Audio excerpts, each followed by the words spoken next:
Hello, everyone. Welcome to Champlain College's first ever streamed draft of Magic the Gathering. Today, we're going to be covering a draft of the set Phyrexia All Will Be One. I'm one of your hosts, Hunter. I'm joined by my friend Isaiah. Yeah, Isaiah. And we're going to be taking you guys through the players as they compete for the top of this tournament. So they just started drafting, and they're starting to finish that up. So I thought we'd start with telling you guys what a draft actually is. So Magic the Gathering cards come in a pack, and there's 15 cards in that pack and of different rarities. And what they do is they'll open a pack. They'll sit around. They will draft in groups of 8. They'll each open a pack, take one card from the pack, and pass the rest of the cards to the right or left. And then they'll keep taking one card from those piles and passing them, and then they will repeat this with two other packs, so 3 in total, and then they will build a deck with those cards and use them to compete in this tournament. So that's what a draft is, and they should be finishing up that in the next 10 minutes or so, and we'll get into the first game here. Isaiah, do you want to take us into the new mechanics that we're going to be seeing in this set? Yes. So start off, the main mechanics of the set are Toxic, and what Toxic does is when you're dealt combat damage, you also gain a poison counter depending on how high Toxic it is. So if it's Toxic 1, you'll gain 1 poison counter. If it's Toxic 3, you'll gain 3. And the opponent will gain the player that was damaged. The player that is damaged gains the poison. And when you gain 10 poison counters, you lose the game. Yeah, so that's an alternate win condition, and we're probably going to see a few of those today. Yeah, it's a pretty popular mechanic. Yeah, for sure. Next is Corrupted, and how Corrupted works is if your opponent has 3 or more poison counters, your card gets boosted.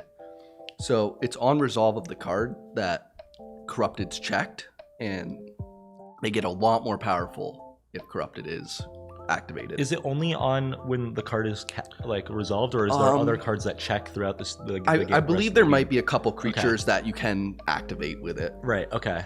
So that'll be something that we'll look out for. So if the players have 3 or more poison counters, that's a mechanic that will be relevant to the game. Yep. Next is Formyrdan, and this is similar to an old mechanic, Living Weapon.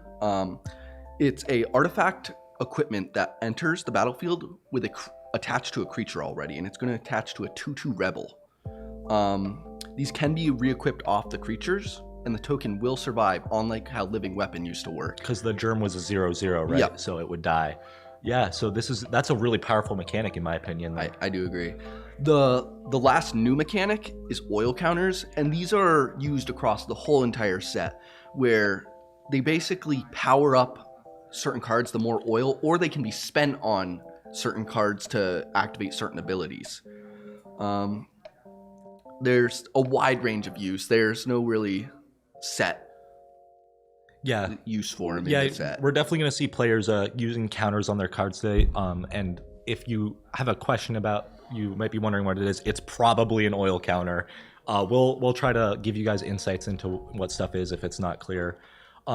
Those were all the new mechanics from the set. There's old mechanics that also are taking place in the set. There's Proliferate, which lets the player choose any number of counters on any permanents or players, and they can increase those by 1.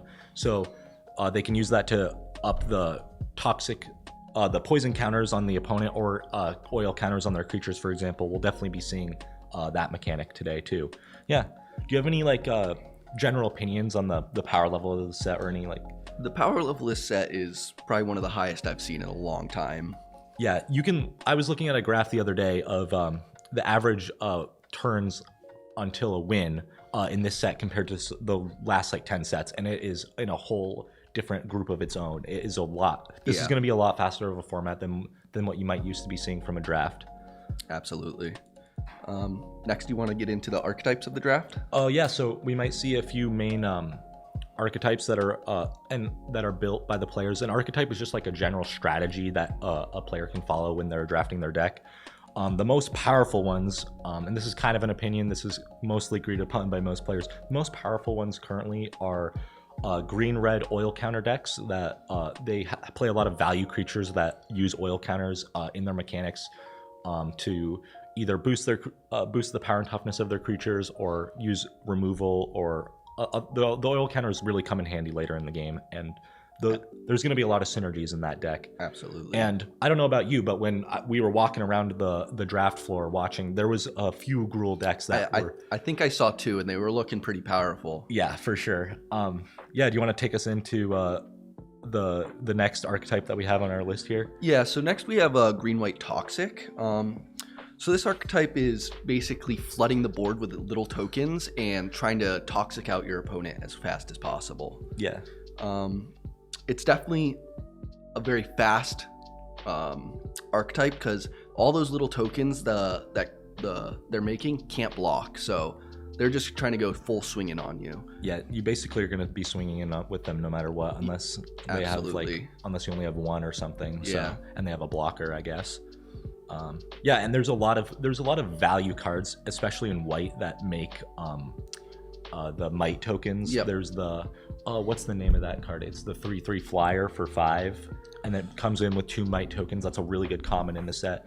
There's that instant attack of the mites. It makes 2 mites on the spot for 2 and a white. There's just a countless number of examples of toxic creatures in green and white, and of ways to make those might counters, which can really be a nuisance for your opponent. Very. Yeah. And the last archetype that we have here that's like top of the meta right now, I would say red-white equipment decks, and those are going to be using the 4 Mirrodin mechanic that we were talking about earlier. Really strong mechanic, a lot of really strong interactions with your equipment, giving double strike. I believe there's some first strike ones. Yep. Maybe vigilance. I don't remember all the keywords that are attached to that are associated with the equipments in this set, but we can expect a lot of powerful equipment interaction. Yeah.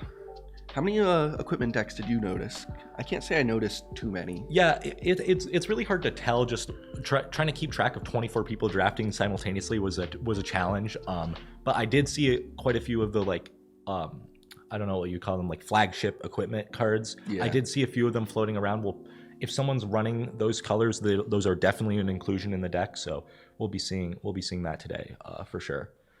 Yeah. Do you have any general predictions about who's gonna what decks are gonna rise to the top today? I'm really liking the Gruul decks. The ones I saw were looking really, really powerful. They had a bunch of key pieces that are really powerful in the draft format. Yeah. What's the name of the legend card, the Gruul legend again? Miglos. Yeah. He is a 3-drop, 1 generic, 1 red, and 1 green. And here we're pulling it up so we can talk about it. Enters with 5 oil counters. You can pay 1 generic, remove an oil counter. It gains vigilance and menace. And that's on a 4/4 body. So you can get a 4/4 vigilance menace for 5 turns if you wanted to. It also has 2 generic mana, remove 2 oil counters, and it will get +2/+2. And these are not, keep in mind, these are not tapped abilities. So you can stack multiple of these in 1 turn if you have the mana. So maybe you drop this card turn 3, and turn 4 you will be swinging in with a big menace vigilance buffed guy. And he also can remove artifacts. So. And this card works perfectly with another card that's Gruul. It's called Slender/Ravager. This card is a 6-drop technically, but it's a red and a green, 4 colorless. But for each oil counter that you possess, it gets cheaper for each colorless. So it's going to be a 2-drop 5/5. What is just very absurd in a draft format. Yeah. And that I'm expecting big things from that deck, honestly. And it looks like, just looking on our cameras here, that the 2 players for the feature match, the first feature match, have sat down. Do you recognize any of their decks? I think we should expect to see a Jace the Perfected Mind maybe in this game. I know the player on our left in the webcam is running that in their deck, so that'll be a bomb to draw. That is a very good card. Yeah. That's a lot of card advantage. So yeah, and it can just be a win condition on its own too. Yeah. So I don't think I remember what the player on the right's playing. Yeah. So on our webcam they're on the left, and on the overhead view they're with the green sleeves on the right. So that's the deck that'll be running Jace, and I have no idea what the other deck is, so we're in for a surprise on that one. Yeah. Yeah, so what's your hopes for the... Okay, I saw someone pull a Venerated Rot Priest, and as a modern player, You have to appreciate that card. It's nearly not as good in this format, but I still think it could outright win you some games if you have some like cheap spells that target it, or maybe an ability that you can keep spamming on it. I'm not that familiar with the best, most efficient combo for that, but it's definitely going to be it would be a meme of a way to win, in my opinion. I totally agree. And that's all I'm hoping for that we'll see. I'm also hoping that we'll see some really aggressive like Gruul beatdown decks just race each other. Like that would be kind of fun too. Yep. And it looks like we're pile shuffling up. One of our matches is about to begin. Yeah. Yep. We are very excited. Yeah. Personally, I think my favorite card out of this set is the Rat King. I did see one of them pulled and put into a deck. I'm not sure if it's going to be used, but it's definitely not very powerful in a draft format. Yeah. But So you've been the reason why is that you've been brewing a rat deck for Modern on your own, and it is quite powerful, I will say. I've been spending about a week on it so far, and I've been playing online, and it pulls some games. I've been winning against meta decks, and it's pretty powerful. You won against generic Ragavan on MTGO I guess, with it, right? Yep. Yeah. I beat them. I've beaten 8 Blast, Nice. Mill many times. Beat a bunch of Tron decks. Nice. Yeah. Yeah, that's hilarious, and maybe they have other rats in their deck that the Rat King will be able to go get. Hopefully. I'm not sure how likely it is in a draft, but it would be really cool to see. Yep. Yep, we can't hear what they're saying, but I'm assuming they're deciding who's going to go first. Looks like it. I didn't see them roll a die or anything. We could have missed it, but usually that's how you would decide that type of thing. Yeah.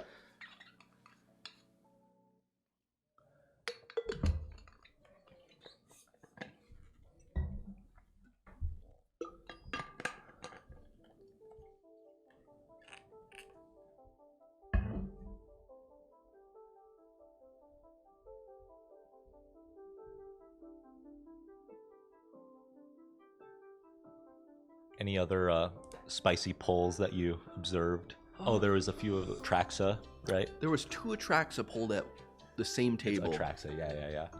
Um, It's a $50 card. Just gonna say off the bat. I'm not sure how good they're in a limited environment. It's a 4-color card, so it's going to be really hard to cast. It's every color except what? That is a good question. Maybe we could pull it up on the stream. The Atraxa Grand Unifier. Multicolored. Oh, looks like they're about to start. presenting their decks to each other. They're each gonna cut. So Atraxa's missing red. Yeah. So and then that's the one generic, right? So one generic and Three- 3 generic, three and then generic. the 4 other colors. Yeah, no, That's it's a 7-drop. It's very hard to cast, but when it does come down, it's essentially going to win you the game. Yeah.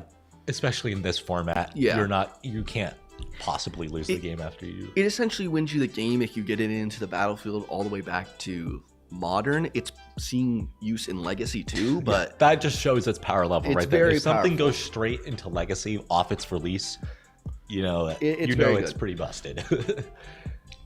Or it's definitely finding a niche somewhere. yeah, it's been replacing Gristlebrand in Modern for all the Reanimator decks. Yeah.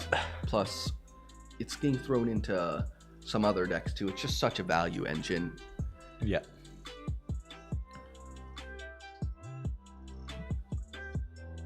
Looks like they're about to decide who goes first. Yep.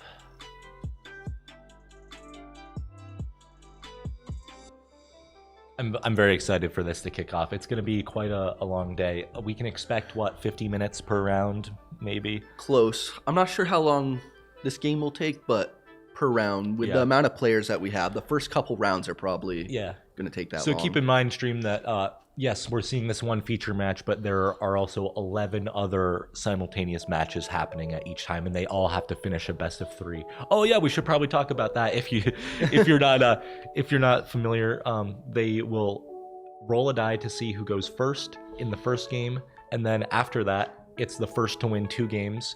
And if you lose, you get to decide whether you go first or second in the next game. So Yeah, it's a big. The die roll is a very big important part of the game. You have a huge advantage if you're going first. yeah, you get to kind of set the pace of the game. You get to put out bigger spells earlier, and your opponent is usually forced into a reactionary stance right off the bat. Yep. It's unless they have very efficient removal that's going to stop you in your tracks, you're going to be in control of the game for most of it. Yeah. They still haven't drawn their hands. I'm wondering if they're waiting for something. But we should be starting pretty soon. Hopefully. Yeah. So, did you see any other planeswalkers besides Jace pulled? I did. I saw a red one. I don't recall the name of it. Was it Luca or was it? No, it was not. Koth. Can you pull up the? I think Koth is the only red one. Where are you? It's a rare. I also believe I saw the. Yeah, it was. Koth, It was or Koth. I saw a Koth. Uh, Not very high power level.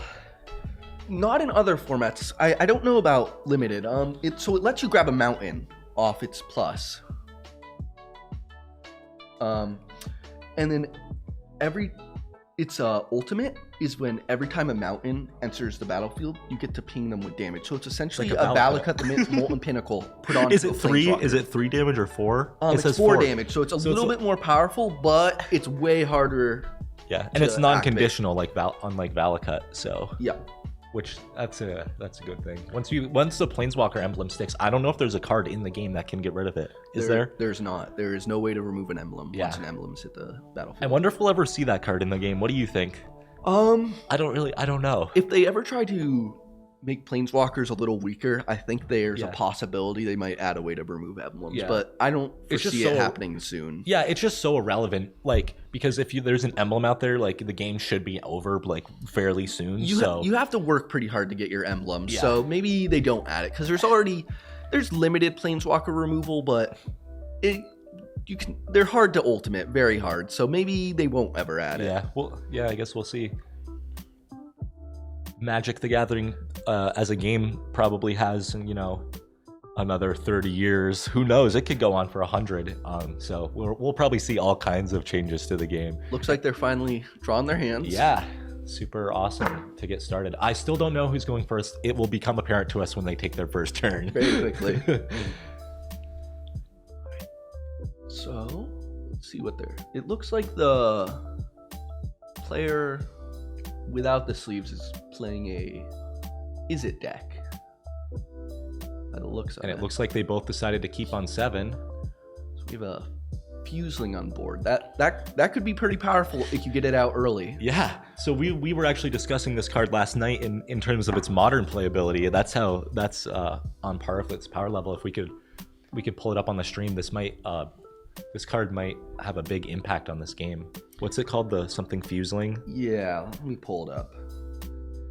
And it looks like the opponent has just played an island and passed. Yeah, so it's an Exuberant Fuseling. So with this, every time an artifact or creature that you own enters the battlefield, the Fuseling is going to get +1/+. Well, it's going to gain an oil counter, and for each oil counter, it gains +1/+0. Yeah. And it also has Trample.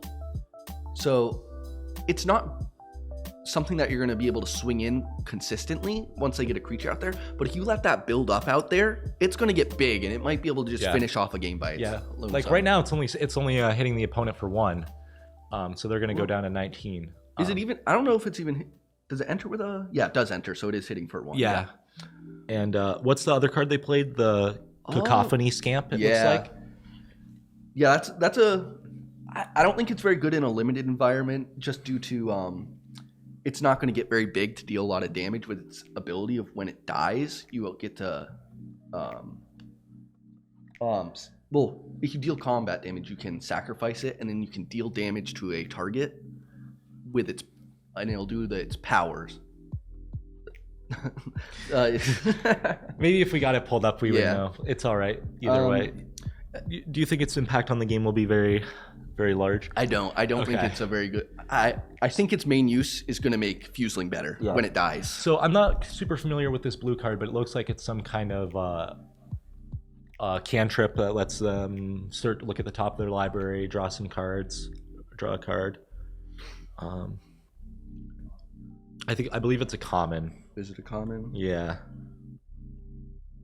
Is it? No, wasn't that. Oh, experimental augury. Look at the top 3. Put one into your hand and the rest in the bottom in any order. Oh, that's like a discount expressive iteration, and it looks like we're getting the Fuseling up on the stream. So, yeah. Ooh, and it looks like they played the. Is that the other? Is that a Ravager? No, might be. It's Rakdos card Yeah. of the set. It might be a Ravager. I'm not sure. I think it's the Charforger. Yeah. So when Charforger enters the battlefield, you create a Phyrexian Goblin, and whenever a creature artifact enters the graveyard, you put a oil counter on it. So it's just like Fuseling in that regard, and then you can remove oil counters from it, and you may exile the top of your library to play another, and you can play that card. Yeah. So I'm already seeing a little synergy with the oil counters on those 2 creatures. For sure. This board for the Rakdos deck is going to start getting bigger. Yeah. I'm still not completely sure what the blue deck's doing. So they just played blue's best common in this set. This is the Raptor, the Gitaxian Raptor. It enters with 3 oil counters, and you can remove its activated ability, remove an oil counter. It gets +1, -1. So it starts at a power toughness of 1/4, but you can grow it when you need to. A really powerful blue card from this set. How do you feel about these board states right now? If I was the blue player, it's hard to see their hand, but I would be feeling that I need to do something about this pretty quickly.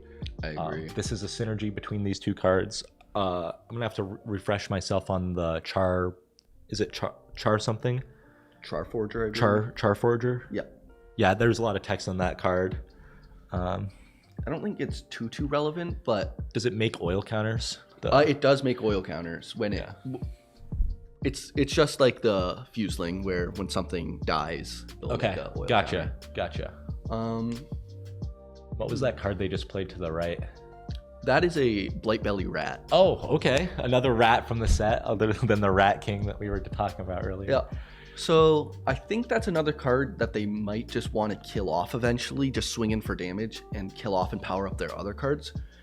Because it's not only is it gonna add a counter to both of those, but it's actually gonna add 2 counters because they're gonna proliferate and add more counters. So each one of those is gonna get 2 oil counters when that dies. So they're gonna be swinging in with that next turn, and that's what I would think. yeah. And if I was the blue player, I wouldn't block. You're gonna be taking 2 damage and 1 poison counter for a turn now. You're pretty much put on that clock. Yeah. It is definitely more efficient to not block. Yeah, it's just gonna make both those creatures way better. Yeah, that is an awesome synergy. I am impressed with this Rakdos deck coming off the bat. All of these cards are working really well together right now. Yeah, he definitely put some thought into this in his draft, and it's working very, very well.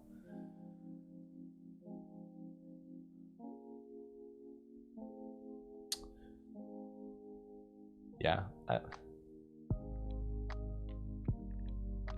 I'm not exactly sure. Do you know what the the cards they're putting on top of those are their oil counters, I oil believe. counters? But it's weird because you don't see, there should be 3 oil counters on that Raptor. Yeah, do they not have dice probably? Maybe they don't have dice. That's kind of a interesting problem. And it looks like the Charforger just got removed. I'm not as familiar with I kind of missed it. What took it off the board? Yeah, I'm not quite sure either. And is our Rakdos player stuck on 2 lands right now? Or is there 3? There might be 3. I can't quite tell. Everything that they've cast has been under 2 so far. Yeah. Or 2 or under, I mean. It could just be their costs are super low, but I don't know. Yeah. They have no other lands in hand. Hopefully the rest of their spells can curve out pretty low. Or not curve out, but Yeah. They'll be sticking to efficient. It looks like they have 2 of the same card in their hand. Well, were they? Whatever that was one of them. Yeah.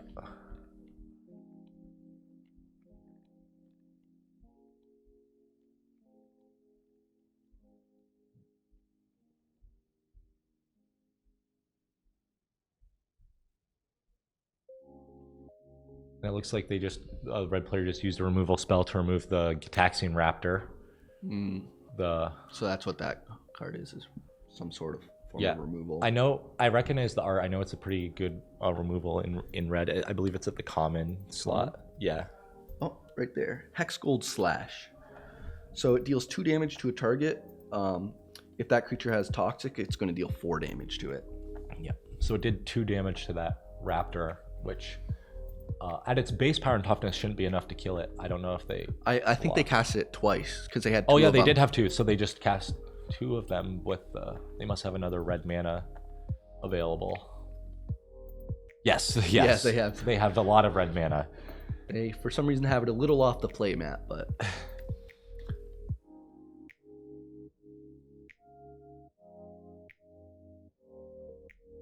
And there's the Hex Gold Slash for the stream. he has a token in hand for some reason. Oh, it was his graveyard. He put his token in his graveyard. I'm not seeing how the blue player is going to come back from this. To be honest, the Rakdos player has quite a bit of power coming onto that board. Going to be swinging in. Yeah. Yeah, we don't know what the Fuseling is up to now, but it's got to be pretty big. Is it artifact? 2 artifact or creature when it leaves the battlefield. Yeah. So it should be at 2. So it should be a 3/1 right now, I believe. Maybe we should get the stream some dice at some point. I think so. That would be helpful. And what card is this? That is the it's a green. I believe it's a uncommon or common. Is it green? Yeah, it's a green card. I believe. If I recognize from the art. I don't know. Am I wrong? Am I just totally wrong? I don't know. Red. Right there. Lattice Blade Mantis, I believe, is what it is. Yeah, that is exactly what it is. And it gets 2 oil counters. When it attacks, they can remove an oil counter, and it gets untapped and then gets +1/+1. So basically, vigilance and +1/+1. That's a bomb. Yeah, that's definitely going to stop their Fuseling in its tracks, so they can't swing in with that for a while, I think. Yeah.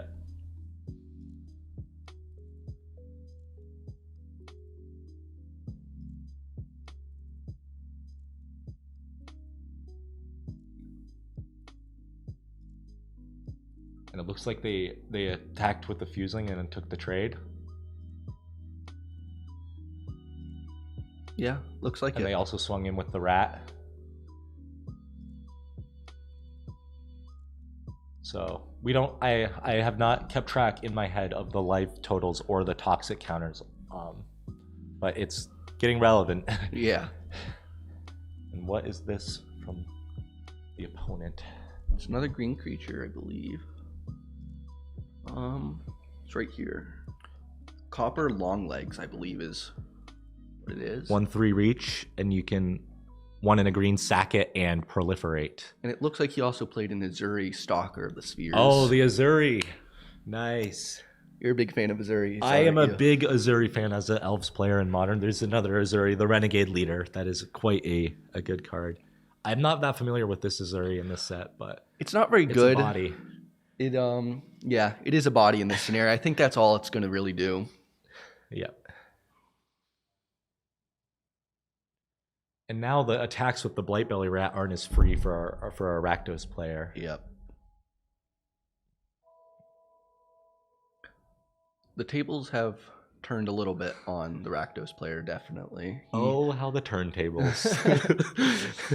He wasn't able to capitalize on his board state that he had earlier. I think he might have got some dead draws installed out. Yeah. Do you recognize the card that was just played? No, I can find it though.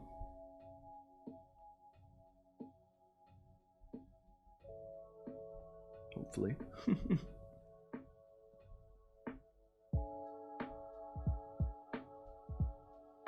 Yeah, I'm not sure. Do you see it anywhere? Oh, right there. Yeah. The Oil Gorger Troll. yeah. So when Oil Gorger Troll enters, you gain 3 life. What's very important right now. And then if you control a permanent with an oil counter, draw a card. So it definitely. Do they control anything with oil counters when they entered that? I don't think they did. So I don't think they draw it off of it. Still a body, building up in a very aggressive board here. A 3/4 is very good. Yeah. Yeah. I wonder if we can't see the life totals or if they're not on the stream anymore. But I'm not sure. I'm wondering where the life totals have gone at this point. I would assume that they're probably on the stream. Lost track. Yeah, it looks like we lost track of the life totals, so we're going to be left guessing. But Well, it looks like When did Jace enter the battlefield? That's the banger. it looks like just now. That might just finish off this first game. Life total just became irrelevant. That is one of the better mythics of the set that can definitely dominate a game. Yeah.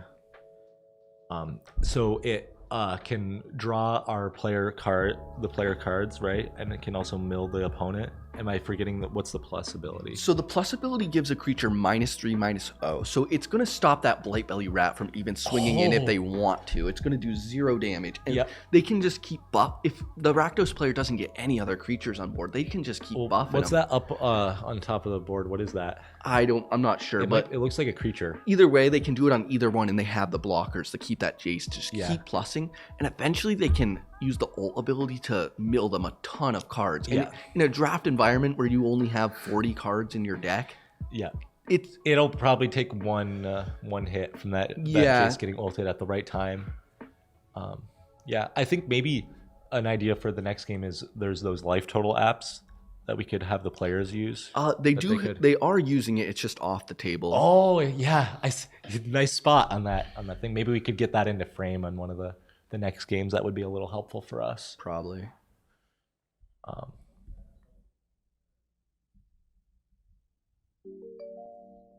Yeah, I think next turn that Jace is just gonna win him the game. I don't know if they hard casted it with or used the Phyrexian mana, but either way. Right, because Jace can enter as a completed, right? And Yes. come in with less loyalty counters. If they do enter it completed, it's gonna enter with 2 less oil counters. Yeah. Base. Oh, did the game just...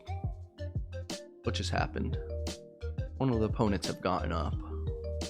Looks like they cast it for its full cost. If I remember, I saw both those islands tapped, so that would be Yeah, such an efficient planeswalker. Honestly, in this format, like, yeah. wow. If you cast it for its full cost, then you can just ultimate instantly and mill half their library.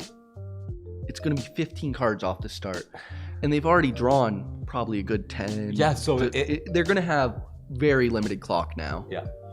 And they've built up such a board that I don't know if they're going to be able to get through and damage before they die to getting milled out. Yeah, this game.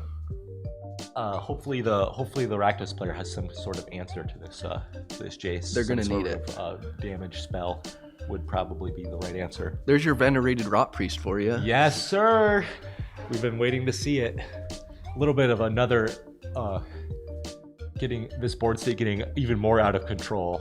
Yeah, it's crazy how fast they've snowballed.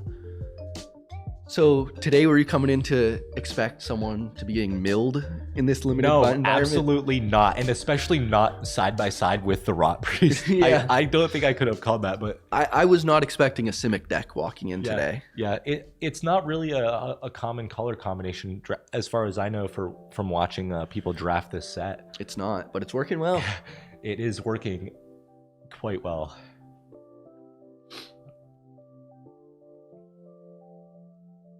Jace is a beast. He is a beast.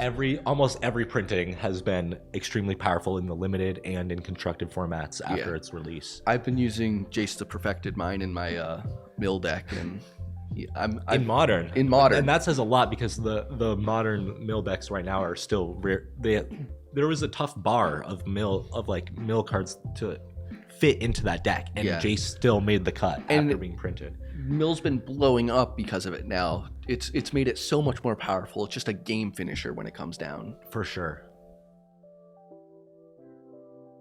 And is the Jace taking some stats away from the opposing creatures? I'm not. I can't tell. We're definitely going to have to get them some dice because we can't keep track of oil counters Yeah. from our side right now. Yeah. So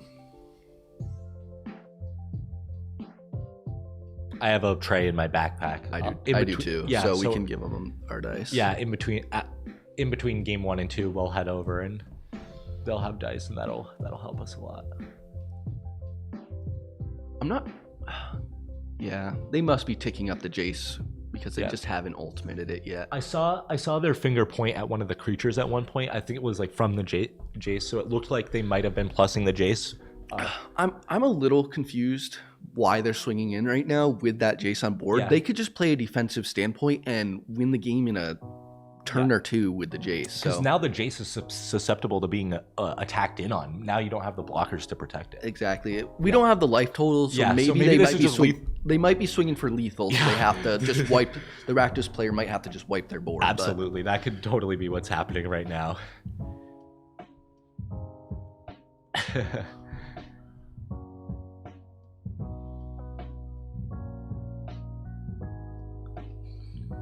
Yeah, so they're definitely all their tokens are definitely dying. I'm not sure the power and toughness on the black card in the middle that they're just casted something on.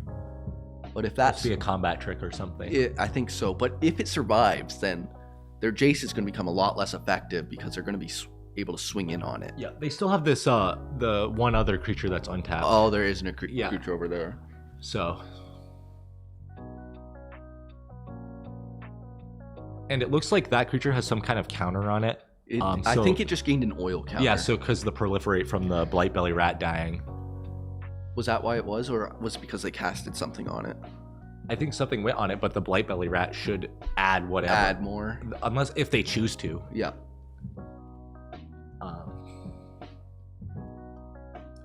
And it's gone back to the Jace player's turn. So that's a Pestilence Siphoner. It's a flying tox and has Toxic 1, and it's just a 1/1. So they must have buffed it somehow. Permanent with a permanent counter, it looks like. So 1/1 counters or something. Did they just pass right back? Or they did. They did just pass right back. So maybe they plus the Jace and passed. Well, no, the Rakdos player passed Oh. right back. But for some reason, the Simic player just minus 2'd the Jace to try to draw some cards. What I don't know if it's the right play in this situation. So they're going for the beatdown. Yeah. It looks like here. Yep, they're absolutely just going for the beatdown plan. Yeah. They might. I think they only drawed one card off of it at this point, but they could have waited a little bit longer and maybe gotten more out of that Jace, I think, than just draw one card. Yeah. Yeah, personally, I think I would have just tried to ult at some point, build up and ult. Yeah. It's hard to remember sometimes that we're in a 40 card format for 40 card 40 decks. cards. That's brutal. You're taking out a lot of cards. Yeah. Yeah, normally in the formats that we're used to, we're on a 60 card deck, so mill is a lot less powerful. But in 40 cards, that's not really a lot in terms of Jace's abilities. Yeah. This Rakdos players has to be down low in health though. If they're Yeah. They're definitely still keeping up that one creature to block though. Yeah. Protecting the Jace. So they're clearly not going to die yet.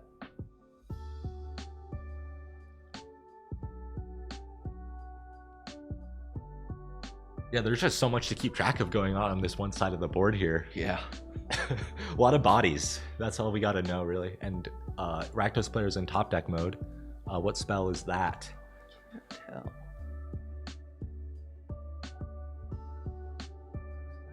Oh. Something. That is another Blightbelly rat. Is it? Yep. I'm pretty sure. Maybe I'm wrong. based off the art. Oh, it's not because. No, it is. I'm confident that that's a blight belly rat, and it just That is, yep, 100% a blight belly rat. It just is a different art than the showcase art they had before. Yep, definitely. The showcase definitely makes it easier to tell what card it is right off the bat. Yeah.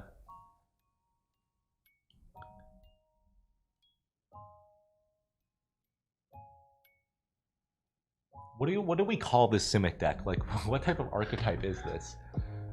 I think it's just Simic good stuff, to be honest. I don't think it's really an archetype. I think they might have just put the best cards they had That's in the exactly what colors. I was gonna call it. It is Simic value. Yeah. Like, there's just some powerful just cards going on. In this Yeah, deck. I don't even know if interactions. There's really no interaction going around their deck.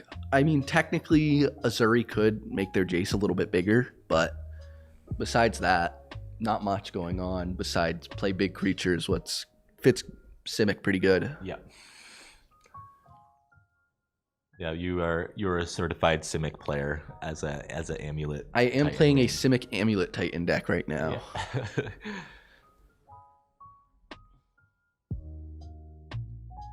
What card are they reading? It costs 3 mana. 4? I don't know. Is it put it underneath the Venerated Rot Priest? Is it? In there? Possibly an equipment. I think so. And Looks that's like game 1. so. Yeah, Probably I'll go go- give them some dice. I'll give them some of my dice. Want to grab mine too? Yeah, I can grab them.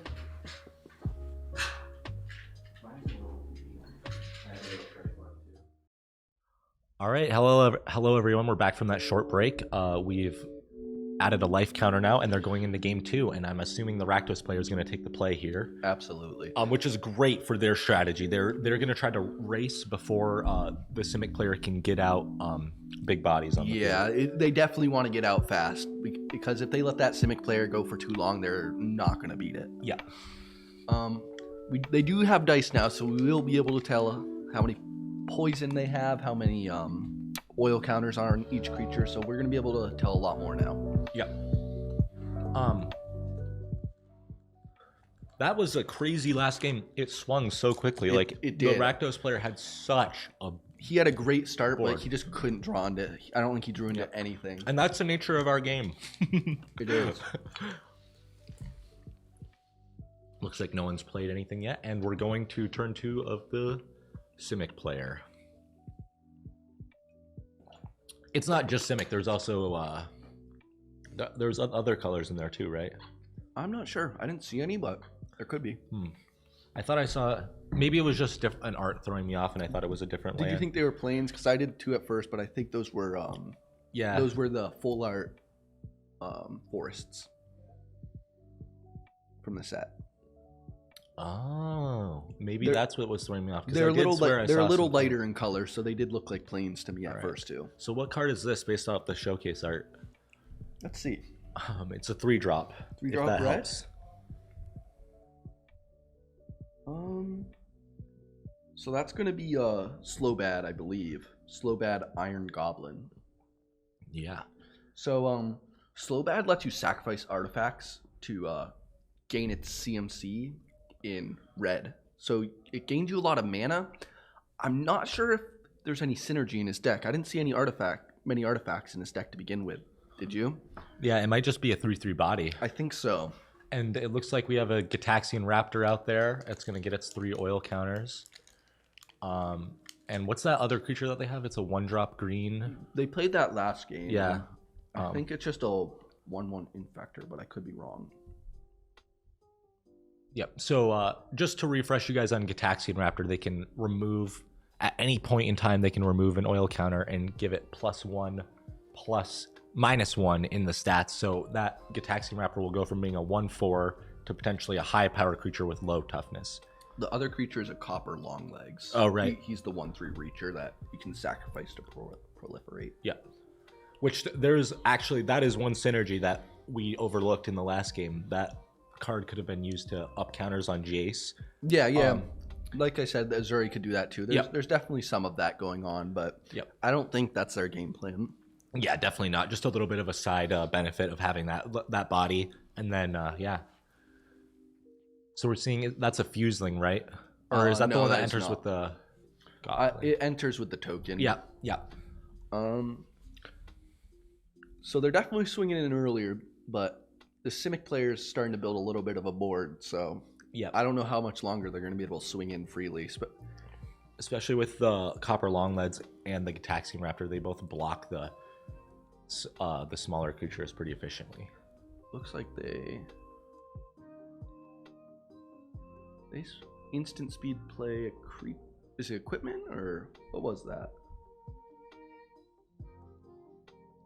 Possibly a combat trick. Yeah, a combat trick that they just like put with the card. Was that Tyvar Stan? I don't think it was. That's the only combat trick I know in green. But Do you have it pulled up here? No, that is not that card. wasn't. We don't have their graveyard in. Or no, it's underneath the card. So yeah, I'm not quite sure what they played.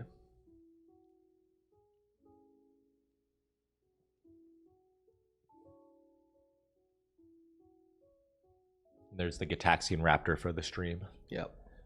Very powerful card in blue. And then there's the Azuri coming out again.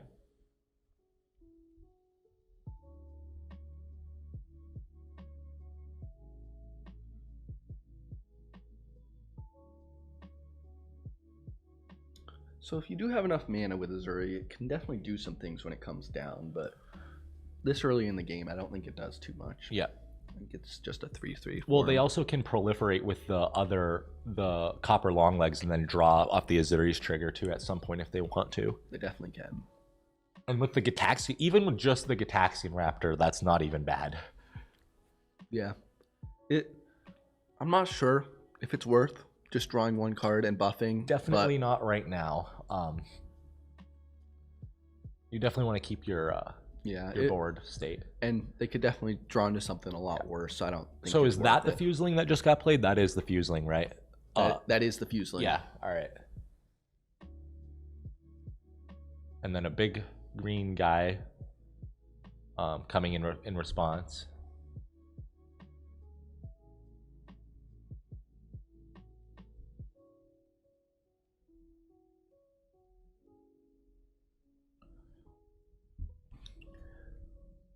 And the fuseling just grew.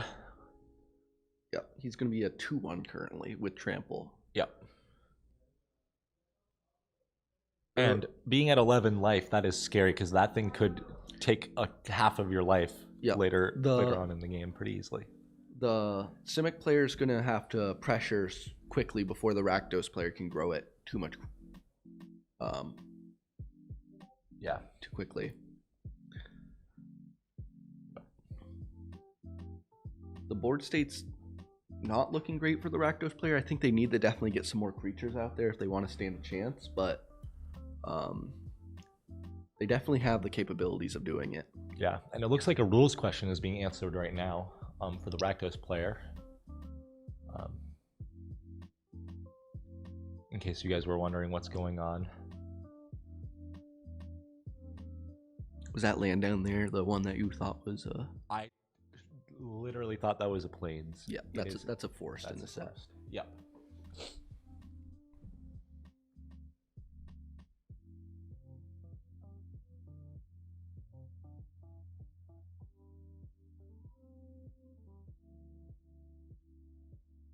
And we sit patiently waiting for this. I really have no idea what the question is about, so me neither.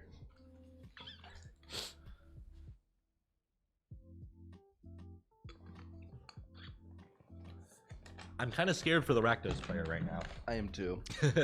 It's not looking great. Game 1, they were looking really good at the start, but at this point, I just don't know if their deck can take on this value deck. Mm-hmm.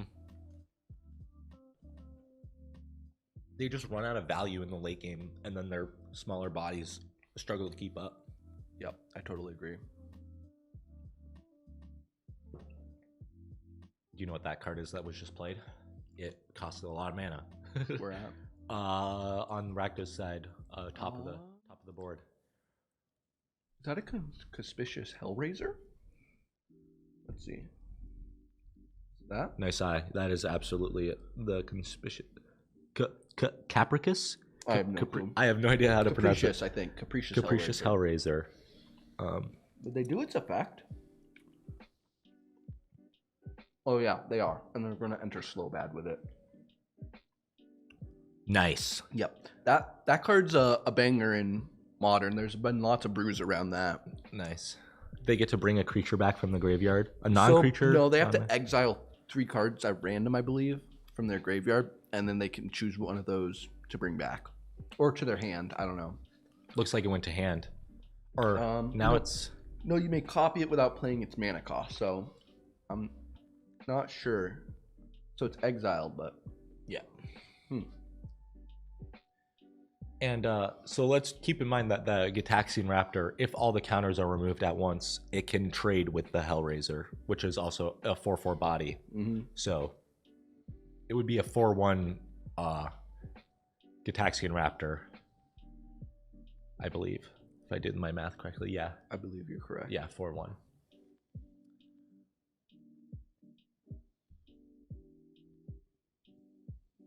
So that's kind of unfortunate for the Rakdos player because that they can't really freely swing in and put them on a clock unless they can do something about that Yeah. Raptor.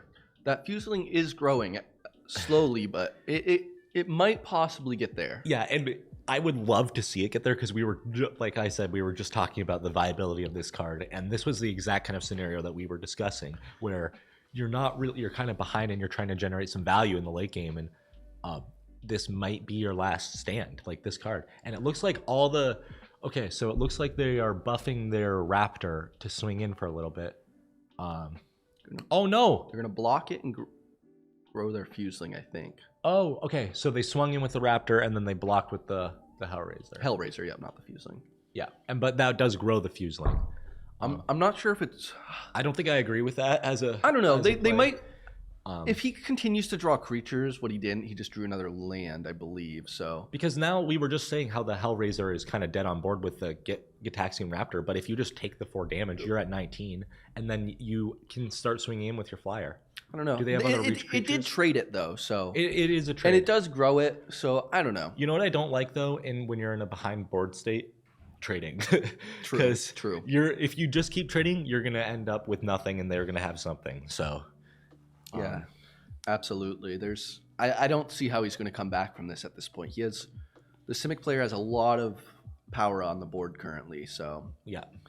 they're going to be starting to get beat down quickly. So Rakdos is going to have to. I don't know if they have anything that draws them more than 1 card a turn. So, and their Fuseling.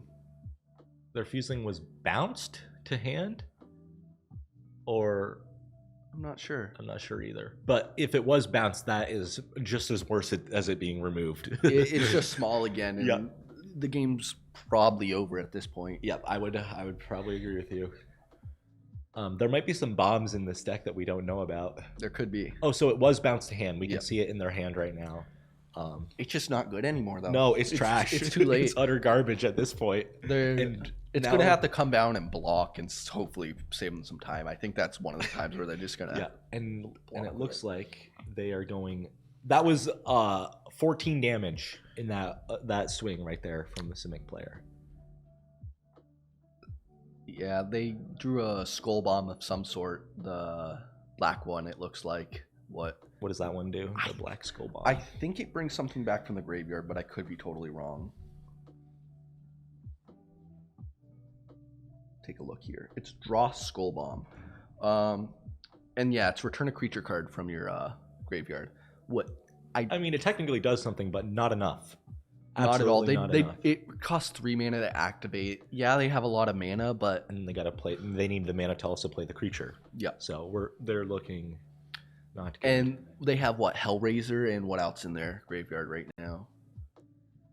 Let's see. It looks like they're getting something, and they got the. What is that? It does draw you a card too, but I'm not sure what it is. That the No, I'm not sure what it is. I don't think it does much in this scenario though. They don't have. I just don't know. 2 creatures on board, and they're gonna have to block the Zuri 100%. Oh, But- so that was a Yeah, smart the- grab off of that because now they have another blocker. They do. They can block 3 of their 5 creatures. I mean, But- it might keep them alive for another turn. I'm not sure though. I can't see all the stats of all the creatures, and if the Simic player has any form of removal or disruption here, Yeah. it's looking like game over. on this I turn. think it's game over anyway. Yeah. I just can't see them coming back from this. Yeah. It's just it's not a matter of if, it's a matter of when. Yeah. And we're gonna see Jace come down and Jeez. I don't think that really makes a big difference for this turn. If I know all of his He his could abilities. technically shrink one of their powers if there's possibly a trade on board. Yeah. But and then I they don't would think avoid it's the even- trade. I don't Yeah. think it's even worth it. Yeah. I don't think Jace necessarily is going to change this game at all. It doesn't really change much. Maybe they can draw cards with him, right? He has They, a they zero where he can, they can draw cards. one card. So maybe they'll get an answer with that or something. It's not. I wouldn't be in too much of a rush. Yeah, I essentially I think they're just cycling it at this point. Is the only use for Yeah. it. Yep, they're milling a 3 and drawing a card. Yep. As predicted, and maybe it will result in a combat trick or something that can just end the game. Yeah. Right now. Can you think of any cards that could be on the top of Rakdos player's deck that would Save make a them. difference? What does the red Twilight do? Is it a board wipe? Is there Um, any board wipes in red? There's got to be, right? I don't think so, but Red Sun's Twilight, it destroys artifacts. It's not going to do Oh. anything. Yeah. What about black? Black Sun's going to give. That could wipe creatures. He could top deck that, and it would probably wipe the board. So Yeah, but and we don't know the players' list ahead of time, so we don't know if it's in there or not. I'm doubting it is, but there is a chance. Yeah, that's kind of how you have to think in these scenarios. Like, what is the out? Yeah. Because there's not many. Yeah, so essentially he would cast it for probably 6 mana, wipe all the whole board, and bring back a creature with it. Yeah. And that could change the tide. Yeah. Bring back a I mean, Hellraiser. does it wipe the Jace too? Does it deal to creatures and planeswalker? Or It just does creature? not. So- So it does -X Oh, for yeah, X so- cost. So, but I don't think it would matter. I think you just swing in with the Jace and kill it, Yeah. and then That is if they didn't have something to immediately protect. yeah, It looks like that's not what was on top. It was a blight belly rat. I think they're just dead. Yeah, They're dead on board. That looks like it's game to me. Yep. And there they go. All right, well, that was round 1 for you guys. I'm assuming we'll have the two top seeded players that won the previous round coming into our next game. We'll be following the winners throughout this. I assume. I would think that's how they're gonna do it. Yeah, and we'll probably have 4 to 5 rounds. I haven't heard a confirmation on the exact number, but we will cut to a break and we'll get back to you guys a little before we start into the next game. Yeah, so I guess we'll be back. We'll see ya. Hello, everyone, and welcome back to round 2 of our draft tournament. These are 2 players that won their first round, and now they're at the feature table. So that's pretty cool. Good for them. We got their deck lists ahead of time this time, so we'll be able to get cards a lot easier. Yeah, we're gonna know what's going on a little bit more. Yep. And I'll put this one over on the right because he's on the right, and then that one's on the left. Sounds good. And they're shuffling up. Wait, Um, no, you're. Oh, you're it's wrong. flipped because You're the wrong. webcam is the webcam is flipped from the board. Yeah, we got those 2 different angles. We do. All right, so what do you just looking at their deck list right now? Do you have any thoughts going into the game? It looks like it's going to be more of a Azorius kind of control deck versus the an Orzhov Toxic. Is it like a toxic deck? It is, right? It is a toxic deck. They've got that. Yeah, they've got a lot of toxic creatures. They've got the what's that? The dual cost card, the Vivisection Evangelist. That is a very good card in these colors. I've seen. Is it? I don't quite know what it does, but we'll come to figure out later in this game. So yeah, they got their life totals on the left of that screen. We'll be able to see who the starting player is. So it looks like the player on the left is going to start. The number to the right of their life totals, that's their poison counter. So when that hits 10, you're out. And they're choosing their starting 7.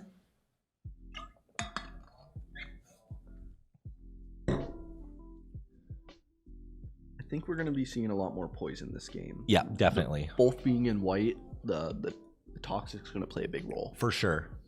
And we're getting flashed a card here. It's one of the sphere lands. Yep, that lets you tap for a black, or later in the game you can pay 1 generic and a black and tap it and draw a card. So It's kind of expensive, but you know what? It's better than nothing. And we're getting the white counterpart to this. They're both starting out with their tapped lands. Yep. Starting off slow, but yeah, it's better to play them now than later. Absolutely, especially if you don't have a good 1-drop in hand. It's tough. It's tough to see their hands, but and we've got a blue black. The blue black. That's going to be a Voidwing hybrid.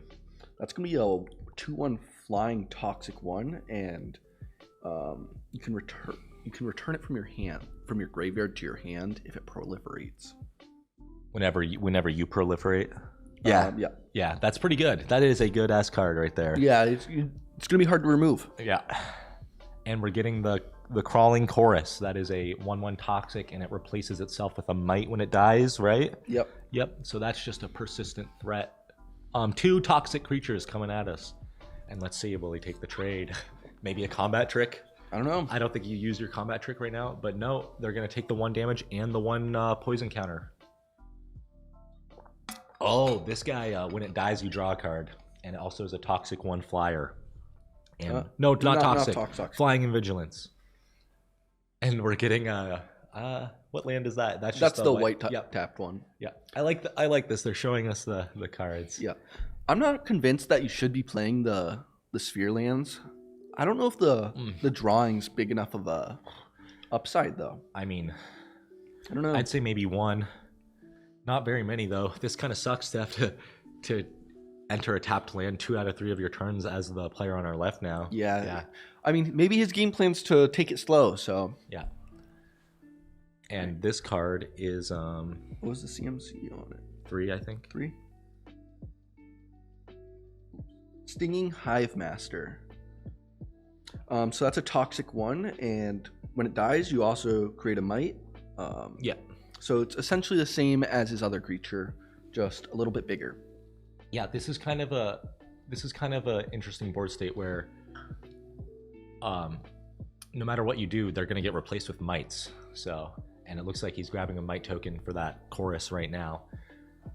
Just to refresh you guys on those, they are a 1/1 toxic artifact creature that can't block. And they cannot block. That is pretty relevant. And looks like they're going to take the 2 damage and the 1 toxic from this attack. Don't believe they have a way to block that due to it being a flyer. So yep. So the player on our left has a lot more flying toxic creatures, which might prove pretty devastating for this matchup. Yeah. What card is that they're playing? 3-drop. 3-drop black. That is going to be a ambulatory edifice. I don't know. Edifice.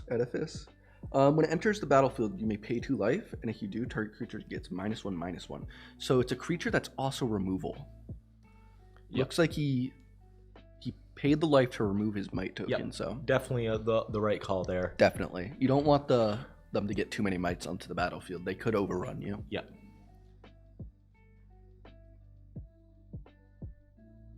And this card that they have played is. We're looking for it real quick. Not completely sure. Is it Offer Immortality? No, it was a white card. White. Was it one of the? I think it was. Yeah, Infested Flesh Cutter. So that's an artifact that gives +2/+0, and when a creature attacks, you create a Might token. So that's pretty good. Yeah. It's a little expensive to equip, but I think it's going to be. It's 2 and a white. So probably next turn they might be attaching that to their creature. I think they would. Oh, and this is the white removal spell. It's not really removal. It just kind of shuts down a creature. Planar disruption. Yeah. So it can't attack, block, or activate abilities. So they're not going to equip that Yeah. artifact anymore. It wouldn't do anything. They have to wait for another threat now for Yep. that one. So that creature's basically off the board for the rest of the game unless they have a way to remove it. The enchantment. Yep. And I didn't really see any enchant removal in their list. I might be missing something, but Me neither. as far as I'm concerned, that's a dead card for the rest of the game. And this game, I don't know if you guys have noticed these two decks compared to the last one. And this is a duress, so it looks like they're gonna have to discard. Was that a duress? Am I wrong? I'm under. It was a duress. And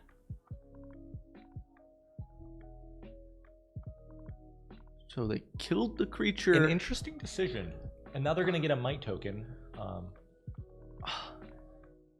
I'm not sure if that was a great play because I don't think they have a way to remove. Not that the opponent will know, but most likely they weren't going to have a way to remove that. Yeah. So And is there? that's just one less card that Yeah. is in your hand. So more likely they're going to get rid of a Is- better card. Is there a reason they didn't create the might when that guy died? It looks like it's exiled or something. It's not in the graveyard. It So- did get exiled. So that is why there is no might. Yeah. And that is the Vat of Rebirth. Another artifact for their deck. So Vat of Rebirth. Whenever another artifact or creature you control is put into the graveyard from the battlefield, put an oil counter on Vat of Rebirth. And then you can remove 4 oil counters from it and return a creature from your graveyard to the battlefield. It's going to cost 2 and a black to activate that. Yeah. And our Orzhov player is finding themselves in a bit of trouble right now. They just can't handle the flyer and keep anything onto the battlefield. Yeah. And this is another flying creature. So this, yeah. And this is using the corrupted mechanic too, Yeah. which is active as of now. So, Apostle of Invasion. It's going to be a 4/4 flyer. and it has double strike because the opponent has more than 3 poison counters. Right? Yeah. That is brutal. They are dead on board currently, so That is a bomb to drop at this point in the game. yeah. Unless our Orzhov player has some sort of removal. Yep, and Yep. they're scooping it up. There's game. Game Yep, one. Game one goes to the Azorius Toxic player. I don't think they're quite Azorius. They're running black in there too. Oh, yeah, so there is they, black? They Yeah. do have a black Did they splash. play any black that game? They did. Yeah, they play. Yeah, yeah. What's that 3-color combo called? Is that Can't remember off the top of my mind. Yeah, I don't know. I'm really bad at the color combos. yeah, me beyond too. 2 colors. It's a lot to memorize.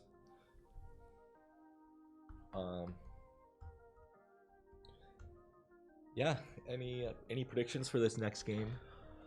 So that was the player that was on the play, right? That took that game, Yes. and totally makes sense. Now we're gonna see the other deck get to take their turn on the play. Esper. He's playing Esper. Esper. I think it's gonna go around the same. I don't know if they have a way to handle the flyers. I think they're just bigger creatures, flyers. Maybe if you can get the mites out early and get a heavy amount of them, And just an overrun the board. Yeah, I think an is overwhelming board presence. Force the other guy to block. I think that's how he's gonna have to do it. Yeah. But this Esper list, it has good removal, has lots of creatures. There's not many dead hits in this. Yep. And looks like they're taking their 7.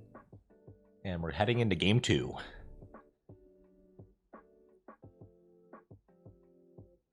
Looks like our Orzhov player is going to start us off with a Crawling Chorus with this hand. I didn't see if they had other lands. Looks like they're going to keep on 7.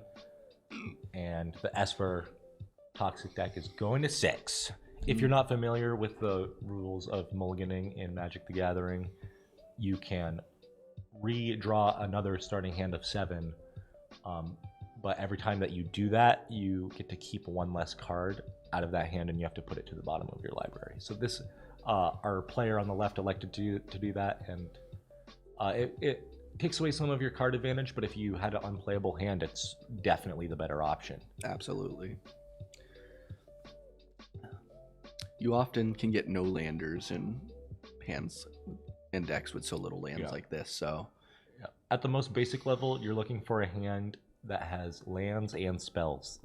Yep. And as long as it can do something, generally you want to keep it so you have good card advantage. But some hands, even with lands and spells, especially in the modern format, which we're often playing, are not good enough to cut it. You sometimes need your combo pieces or other critical parts of the deck. Yep. My main deck, Amulet Titan, I mull down to 4 sometimes, and it's still just better than any other hand. Yeah. And you can still win on turn 2 with Mold of 4. Is it turn 3? Turn 3. I can win on a turn 2 to a Mold of 5. Okay, Mold of 5 is turn 2. All right. That's not busted at all. Nope. Perfectly balanced. And what looks like they kept on 6, I think. Looks like it. They're going to go into the game. Looks like we're going to start off with Plains, and I think you were right about his turn 1 play. play. That is such a solid turn 1 play. It is. It's just pressure that you... Oh, and we're going to have a tap. A draw pit. Yeah. Those tap lands showing their weaknesses at this point in the game. I do agree. I don't think I would be playing them. Yeah. And as we say that, the caster curse. And they're going to gain 1 toxic, 1 poison counter, and take damage from this guy. And that is a tough situation to be in. The Esper player does not have a 2-drop, so... Oh, really? They might be playing a banger next turn. Yep. Ooh, what does this one do? Let's look.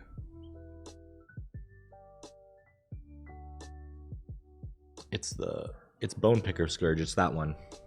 It's this one. This card. Was it? Yeah, we have it as a different art, but so it's a 2/2 flyer. What's going to come in really handy here because they struggled with the flyers last game, so I think that's going to come in handy a lot. Yeah, they could have used that card last game for sure. I didn't even realize that was in. We have the list, but I didn't even think to look. I did not see what that card was because of his finger. It's a 4-drop. Is it a 4-drop? It looks like it. Okay. Mono blue 4-drop. That's going to be Transplant Theorist. So whenever it attacks, whenever it or another artifact enters the battlefield, you may draw a card. If you do, discard a card. And I didn't see, did the player elect to use that? I believe so, by the swamp in his graveyard. That would explain how that got there. So what is that other creature? It has the creature that the Orzhov player played last turn. That has some other is a corrupted line of text. It did have a corrupted line. What does the corrupted do for it? So that's gonna, whenever an opponent has 3 or more poison counters, it has Death Touch and Lifelink. That's big. Yeah, and clearly we can see as they gain the life from it in their previous turn, and they're going to keep doing that now. They have the Gitaxian Raptor, though, which is a really good answer to this threat, because they can pump that and block. Yeah, they need to get it off the board, or that one card's going to take over the game. And the Gitaxian Raptor completely shuts down this flyer of theirs. That puts the board in a pretty stalemate position. Yep. And they're still going to attack in, so they're going to force them to remove a counter from the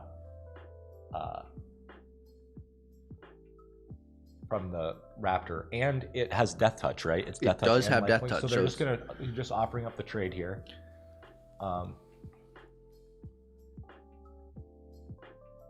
Yeah, and so they just remove the counter, buffing the power of the Raptor. And here we go. We see a combat trick. That is Whisper of the Dross. So that's going to give a creature -1/-1, and you're going to proliferate. Nice. So you targeted the Raptor. Can you remove more than 1 counter, or can you only remove 1 a turn with the Raptor? Oh no, you can do as many as you want. It's just an instant speed activated ability. The only cost is removing the counter. So they're forced to remove another counter. I'm not quite sure I see the point in. Yeah, I don't think that you do, because they're going to be trading no matter what. Yeah, due to the Death Touch. They just wasted a card essentially. I don't know. Maybe they're there's a plan to get that card in the graveyard for a future. It, plan or I mean, something? it did. don't- It did give them a poison counter. The opponent a poison counter, but that's about it Why did they get the poison counter? because they proliferated. Oh, yep. So yeah, that could have easily been the reason. I'm not quite sure if I still agree with it Maybe because you I wait. think you can use that at any point Yeah, in the game. I But think I agree too. We'll see. And it looks like they're activating the ability on this land to draw a card. So this is where we're seeing the usefulness of these lands. Yes, that it's was a under- territorial expanse, Oh, not no. that. So Yeah, I'm totally they're wrong. fetching for a basic. Yep, that's just a fetch land. A tapped fetch comes in tapped fetch land. My bad. I wouldn't be surprised though if we see them draw a card at some point soon with their tapped lands. They're looking a little flooded. Like I don't know if they've missed land drops, so Yeah, they're definitely definitely going to be drawing off them soon. Yeah. What's the stat line of that blue creature? Let me check. And get ready to check for another card. It's a there, 2/4. 2/4. Okay. And I forgot to say, you can pay 2 with it and put a card to the bottom of from a graveyard to the bottom of your library if you want. And what's this card that just got played? I did not see. It was a little off our screen. Okay, so that's going to be this guy right here. Nope. Might be a spell. No. No, I remember it being creature. I just got to find it. There it is. Sepa. I don't even know. Cephalopod Sentry. I don't know. That's a hard pronunciation. Some of these Phyrexian creatures' names are crazy. And its power is equal to the number of artifacts you control, and it's an artifact itself. So right now it looks like it is there other creature an artifact creature? I don't believe so. It's a 1/5. So I believe. yeah, that I thing think is it's going to be a 1/5. 1/5 right It's now. kind of scary though. It is flying, so it's a clock, not a good one, but it could get big. Yeah, they have 3 artifacts in their deck that we have on the list here. Possibly some of their things could be artifact creatures. Yep, they have one do- artifact creature. They have multiple artifact creatures. Okay. It looks like they have yeah, 4 of them. So the Transparent Theorist is also an artifact yes. creature, so it's actually a 2/5 right Yeah. now.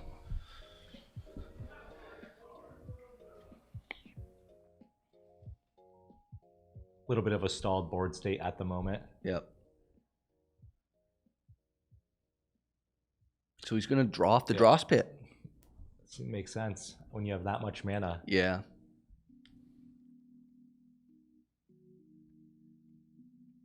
A bunch of cards in hand. They're tough to He see. does. That's scary for the opponent, and that's another artifact. That is so- another artifact. That's going to be Phyrexian Atlas. That's going to let you tap it and add a mana of any color, and it also has Corrupt. So when it's tapped, opponent's going to lose 1 life. Right, and so that won't happen yet. Yeah, but it- it is a possibility for the future. If our Esper player can get some another artifact, a Norn's Wellspring. Wow, this is like a majority of the players' artifacts are on the board. Yeah, so now whenever a creature you control dies, scry 1 and put an oil counter on it, and you can remove an oil counter, remove 2 oil counters, and you can draw a card. Yeah. He has some card advantage right now with these cards. And not to mention this giant threat that is the 4/5 flyer that is currently swinging in. Yeah. That's a clock. Yeah.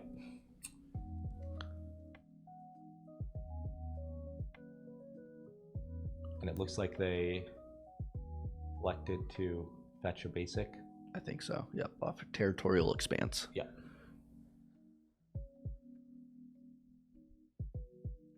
And it looks like it's going to go to the Orzhov player's turn, and we're going to need to see a insane answer to this board state. I think the Oh. Orzhov player just passed it. Just passed.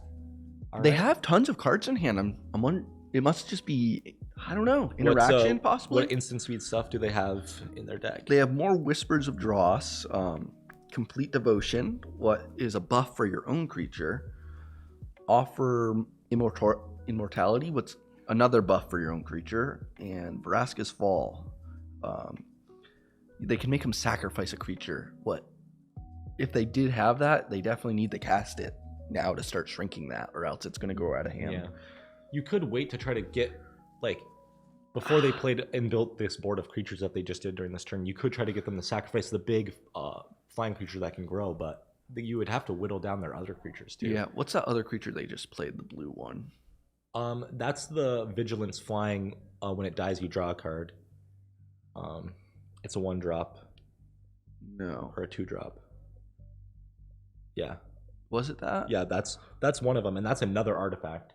That's the creature that's on the right side, and the one in the Yeah. middle there, I don't know. What Oh, that is. yeah. I was wondering about the middle, but yeah, that's another artifact creature. Therefore, it's even bigger now. Yep, looks like 5/5. Well, what is that? So they have 1, 2, 3, 4, 5. And Yeah, then what's 5. that other card? We don't know that last card in the middle yet. I can find it. There it is. Is it the Chrome Prowler? Yeah. That's another artifact. So that flyer is a 6/5 currently. The Esper players hitting all. I think that's every one of their artifacts. Or no, they still have a Mirren Safe House in their deck, I believe. And I believe if they cast the Mirren Safe House, they have casted all their artifacts. And So what's the stat line on that creature that we just learned about? so he's going to be a 3/2. He's going to have flash, and when he enters, you tap target opponent's creature. What's Okay. he did do? Yeah. And now we're swinging in with a big team. This is That gonna be is- over quick. He swung this game heavily with that the sentry. Yep. That card was big. That's lethal damage, That- and we are going to be going to game 3. No, that's Wait. that's game. That is the match. Oh, the did I Esper lose? player took 2-0. Oh, okay. That's my bad. I thought it was the other way. That's Oh, and there's the Mercurial Spell Dancer. that would have been cool to see come out. Yeah. That card's pretty good. Yep, that's a modern playable card. It's seen playing like Murktide right now. Any other Murktide. is it decks really that cast Expressive Iteration? Not that I'm thinking running it, but in Legacy, Delver's running it. It's been seeing a lot of use in Yeah. Delver, more than any other deck in any format.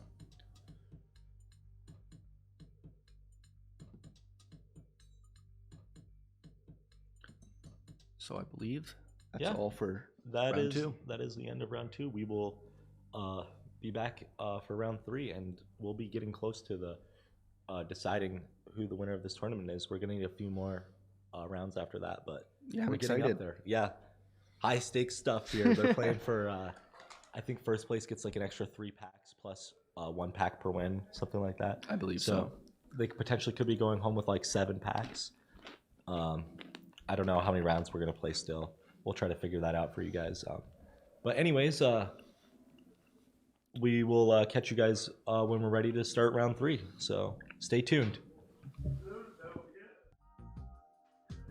Hello, everyone, and welcome back to round 3. It looks like we've got 2 formidable decks coming up against each other here. It looks like we have a Gruul aggro list. And will that be on our left or? That is going to be on our left. Yep, on our left, the one shuffling right now, that's on Gruul aggro. And what's the other deck look like? It's an Izzet deck. It looks like it's just going to be an Izzet aggro deck by the looks of it. I think they're going to want to be killing fast, but they do have a high curve. So And they have the red Dominus in their deck, so if we that gotta comes be prepared for down, that. that's gonna be brutal. If that comes down. Yep. I'm looking forward to that hitting the battlefield for sure. Yep. Yeah. So it looks like it's gonna be a close one. I think they're both 2-0 right now. Yeah, two undefeated decks. We don't quite know their records. Remind me of what Blue Sun's Twilight does again? So Blue Sun Twilight lets you let's see. Where'd it go? So you're gonna gain control of the target creature with X mana cost. And if X is greater than 5, you create a copy of that creature too. So That you could get be 2 of them. Yeah, that could be an absolute bomb for our is it player here to Yeah. take control of a game. In late game, they could take one of the Gruul players' like medium-sized creatures and absolutely just dominate. Take their best creature. Yep. And it looks like they're about to roll to see who goes first.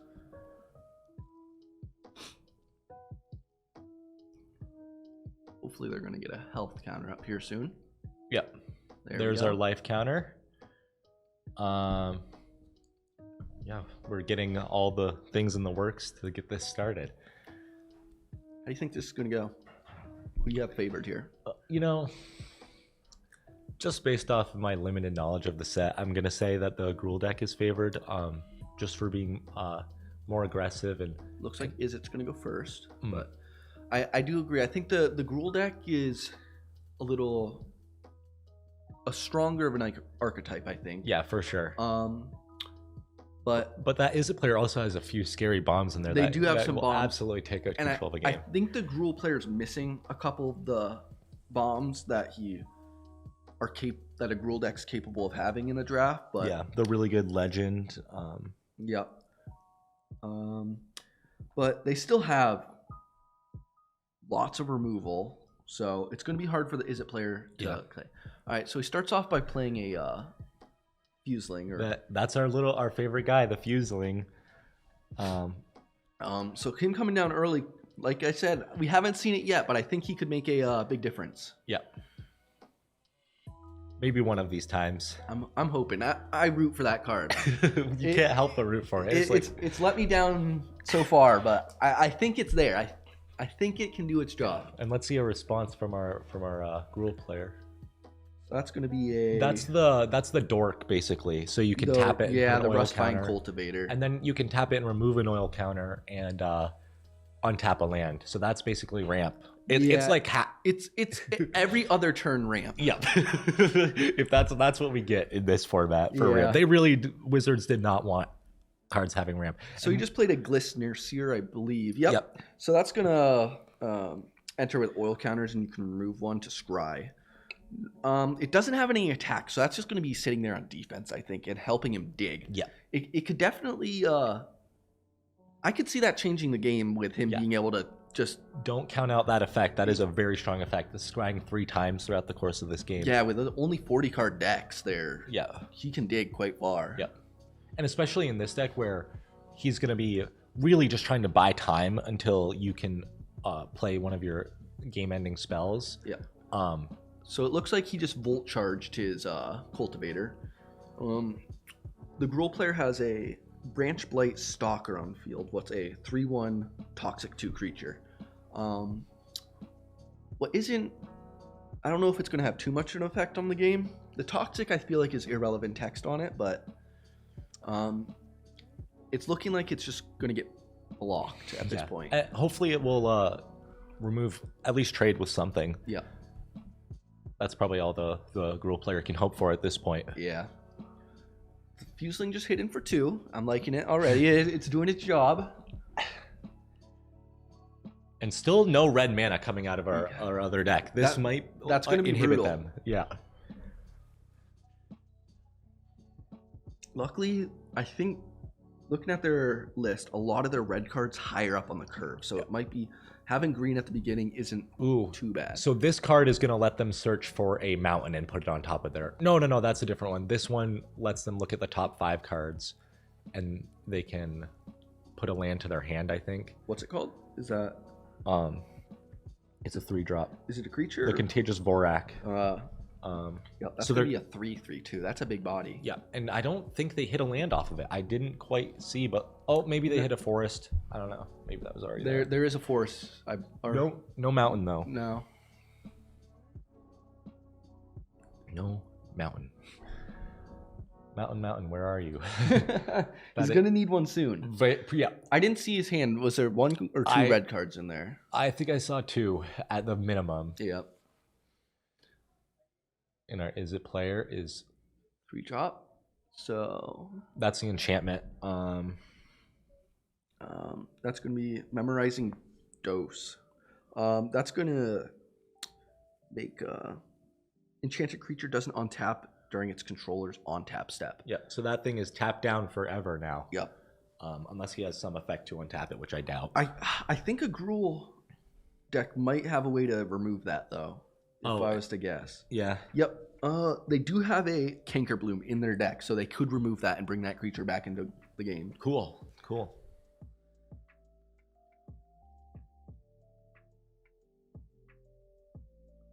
A Gruul player contemplating their next move here, I think. Well, it does look like they hit a mountain, I think. Yeah, and that is huge. That is huge.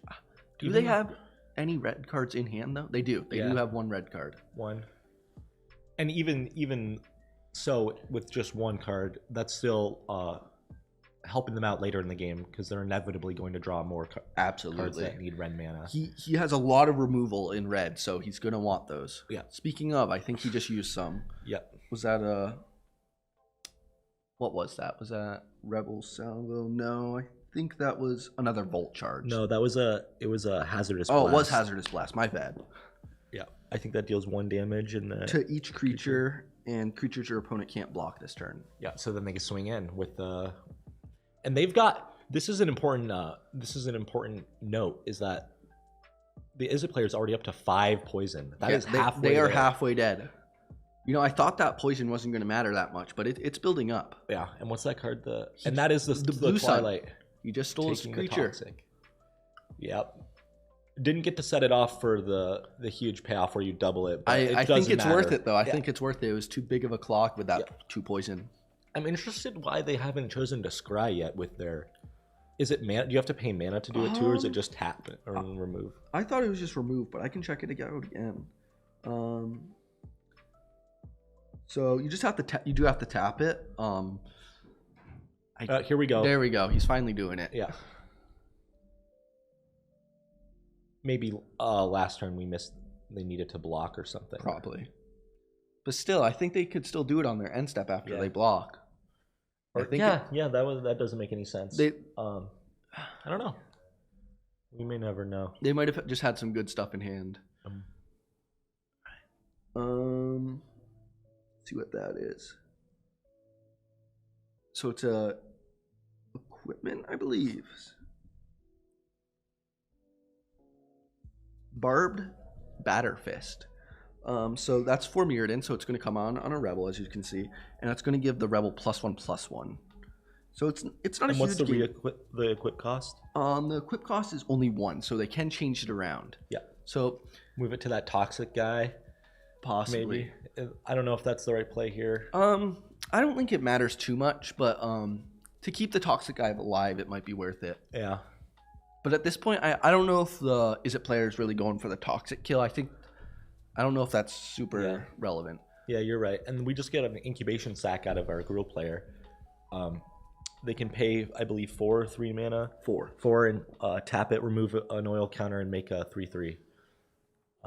And then we see the troll, the oil troll that they just played. So what does that card do again? The Oil Gorger Troll. You gain 3 life when it enters the battlefield, and then if you control a permanent with a oil counter, you draw a card, in which he did. So he drew a card. nice little synergy between those those cards on that turn. Absolutely. You know that the sack is going to really pay off here when we're getting low on cards, and he's going to be able to put a 3/3 out there. Yeah. He's going to be able to do it 3 times too. Absolutely. That's a 3/3 every turn is pretty good. Yeah. So we just got the red skull bomb played. And Did don't he- forget the other card on the very top of the battlefield that was just played. Did he what did he target with the skull bomb? I'm not sure. Um, Did you just draw off of it? oh, he put 2 oil counters on something. Was it the new creature he played? Or maybe that enters with them. I don't know. We have to know what that creature does. I can't quite see the art. I don't know. It's this one, Iker synthesizer. When you cast a non-creature spell, put an oil counter on it, and as long as it has 4 more oil counters, it gets +2/+0 and can't be blocked. So he definitely used the skull bomb on it. But if he gets more oil counters on that, that's going to be big. That's going to be 3/3, a 3/3 that you can't block. So that's every single turn you're going to be getting hit for 3. Yep. And that rebel is also a 3/3. He is, yeah. Yeah. And not to mention, we could move the equipment over to the unblockable creature if That they get the oil I think counters he on. should do that. Yeah. I think 4 damage unblockable is pretty brutal. Yeah. It's just how do you get the rest of the oil counters on it? There's nothing on board that currently can, Nope. I believe. And we're seeing a big tap coming from our Gruul player, and that is So he finally played one of his red cards. So that's going to be a Furnace Strider. And when it enters with 2 oil counters, and you can remove an oil counter, and target creature you control gains haste until end of turn. Yep. And he gave it haste. He gave it Self Yep. haste. And it's a 4/5. That's going to be hard to remove. Yep. The haste is not the most important thing ever, but just the body and the ability to cast something and then swing in with it the turn of. And it looks like it's getting double blocked by the rebel and whatever that other creature is. Yep, so he's They're gonna going to trade those, and he's going to now probably equip next turn to the thing that's going to be unblockable soon. Yep. And took some. He took 3 from the troll. Is the troll 3/3? Is it? What's its stat line? The Old Gorger Troll's a 3/4. Okay. That's a pretty big body too. It is. This is looking like a pretty even board state to me at this point. Absolutely. They're going back and forth. There's no one really ahead right now. Yeah.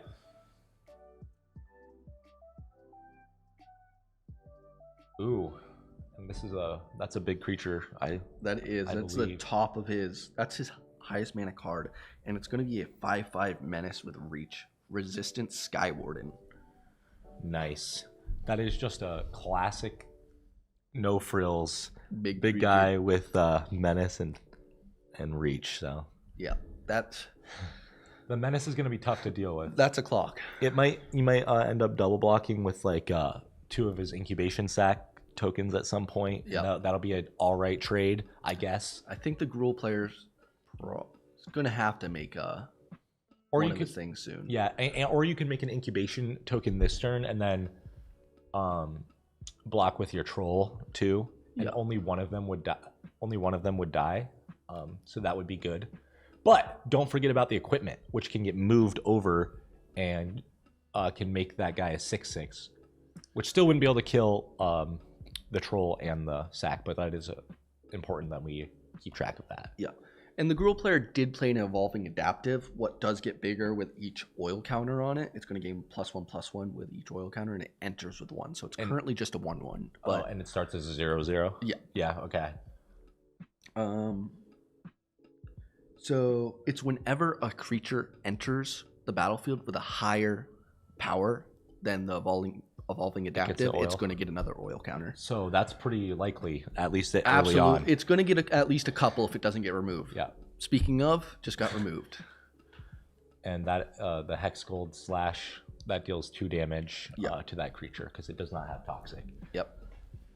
Nice little cheeky removal spell. Swinging in for 5. I'm really surprised to see no incubation sac token made with all that open mana. Is he forgetting about it? I'm he not must sure. have forgot.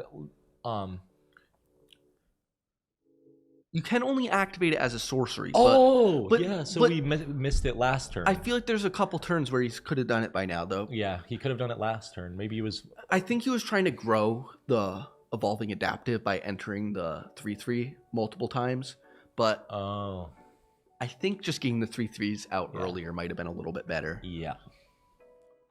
I forgot that that's only sorcery speed. Yeah. But yeah, now he has at least an answer for that. He's going to have to kill that 5/5 quickly, And it's actually not that bad of a trade. It's like especially when he can enter another one next turn. yeah, you're gonna lose your troll, and then your 3/3 token is gonna stay on the battlefield if you double block. What creature is that just entered? That is going to be a Meld Web Curator. And when it enters, you put one instant or sorcery card from your graveyard on the top of your library. And what did he choose? Did you happen to see? I didn't. It's It must be probably a a removal spell. Yeah, probably. Or Blue Sun. Blue He Sun could have Zenith. put Blue Sun. That would have too. been a pretty good move at this point in the game. I wish we saw, but it Yeah. looks like he is going to create an art token, Yeah. so he should be able to trade with that 5/5 if they swing in now. Yep, kind of just stalled out the board. And I didn't see what he drew. And just so you guys know, the 2 on that means 2. There's 2 of them. Yep, He might be fetching another token right now, though, to make it a little better for us. it looks like he is. I think they're going to use a reusable token. Nice, they're gonna write on it. Or not. It's not really necessary, honestly. But Probably not. So, well, what do you think is going to happen here? in this board state. I think we pass the turn to Izzet player. He Blue Sun Zenith takes if that's what he put on top, and he takes the troll. He did. I just saw it in his hand, I believe. And he's gonna take the troll and then swing in with his guy and make our Gruul player double block or something. He can X his 5, I believe. Is it 1 or is it 2? No, he is short of X of 5. Yeah, so maybe you save it and maybe you wait for more value. He could wait for one more land and then he could get way more. What creature would you steal? Obviously the troll. I think it's the highest stat on board, and I think clearly you're right. Clearly the board could change though, and that would definitely and if he waits for one more land and he does steal it, he's going to gain 3 life from it too, because the token's going to enter the battlefield, therefore triggering their ability again. The only problem here is that he's going to cast it now, stealing a token. He's going to go for the 3/3 token. Interesting. I don't think I quite understand it, but yeah. I mean, it is a 3/3 and you're not using a lot of your mana, but I don't think you really need a bunch of it.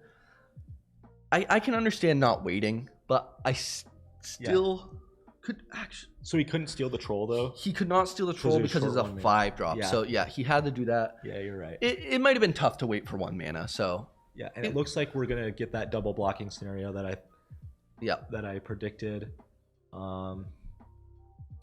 And our Izzet player is definitely ahead on board. He's taking control. So a Gruul player can make one more token. And how many oil counters is it on that other creature before it becomes unblockable? 4. It's already unblockable. It's on 4. Yeah. So that's why some damage got through last turn. Makes sense. This is looking like a tough spot. Yep. The Gruul player is going to need some removal. Yep. Making another token. And that incubation sac is dead unless we can put more oil counters on it, which would be pretty good somehow. It's definitely kept him in this game. Yeah, and it looks like he just passed the turn to our Izzet player, who's going to swing in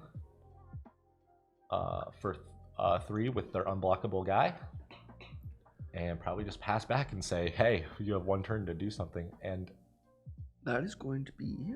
do something he did. Infectious Bite. So, right? I believe that was Infectious Bite. Yeah. So, target creature controls damage equals to its power you control.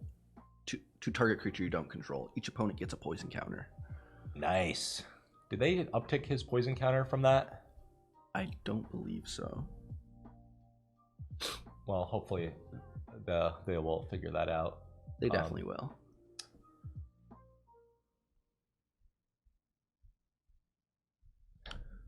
So the board state's definitely a little more even now with that off the board. He can't just completely swing in.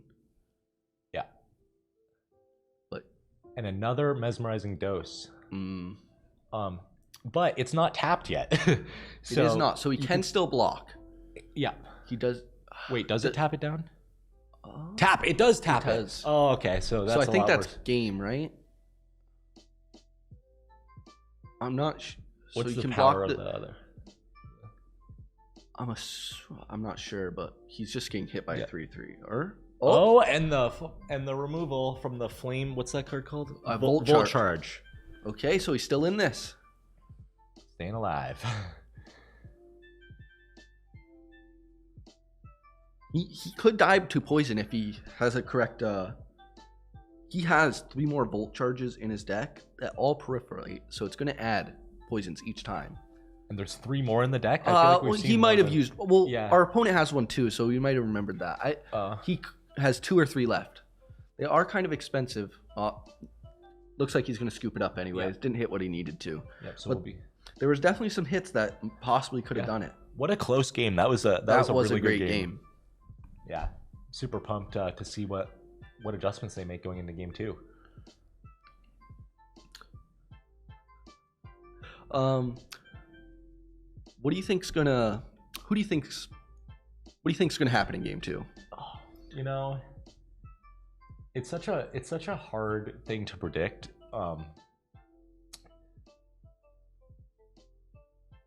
with both decks having just so much interaction and so many threats, it can swing either way so quickly. And I think if we if we see one player mulligan, that might give us a little bit of information about what might happen. Makes a huge difference in this scenario, but right now I feel they're going to be neck and neck for this next game. I think so. For the Gruul player to win, I think they need to hit a lot more of their interaction and not let the Blues board get out of hand like they did. Exactly, yeah. I think with Blues' ability to steal cards and bring stuff back from the graveyard, I think the Gruul just has to stop them before they can even get going to win this. Yeah. Being able to, when they got back their Blue Suns Twilight, that was big. That was a huge play. It totally swung the game in their momentum, and just being able to get value like that later in the game with the later in the game that this goes, the Izzet player is going to have an advantage. I agree. So you just want to be really fast as a Squirrel player, and looks like they're both going to 6. Keeping it even. Yeah, I don't know who would that would be better for. I don't know if I have an opinion about that, but I'm thinking it's better for the Izzet player just due to they have scrying, they have digging, but and having less cards for the Gruul player just means a less aggressive early game probably. yeah. The Gruul player does have ways to dig, but I just don't think it's as much as the Izzet player does have. Yeah, agreed.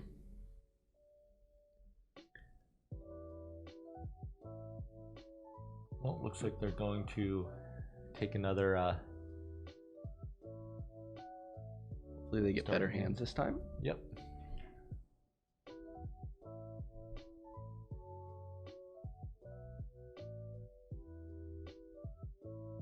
And it looks like our Izzet player just bottomed a card, so they're keeping on 6. Our Gruul player is going to do the same. Yep.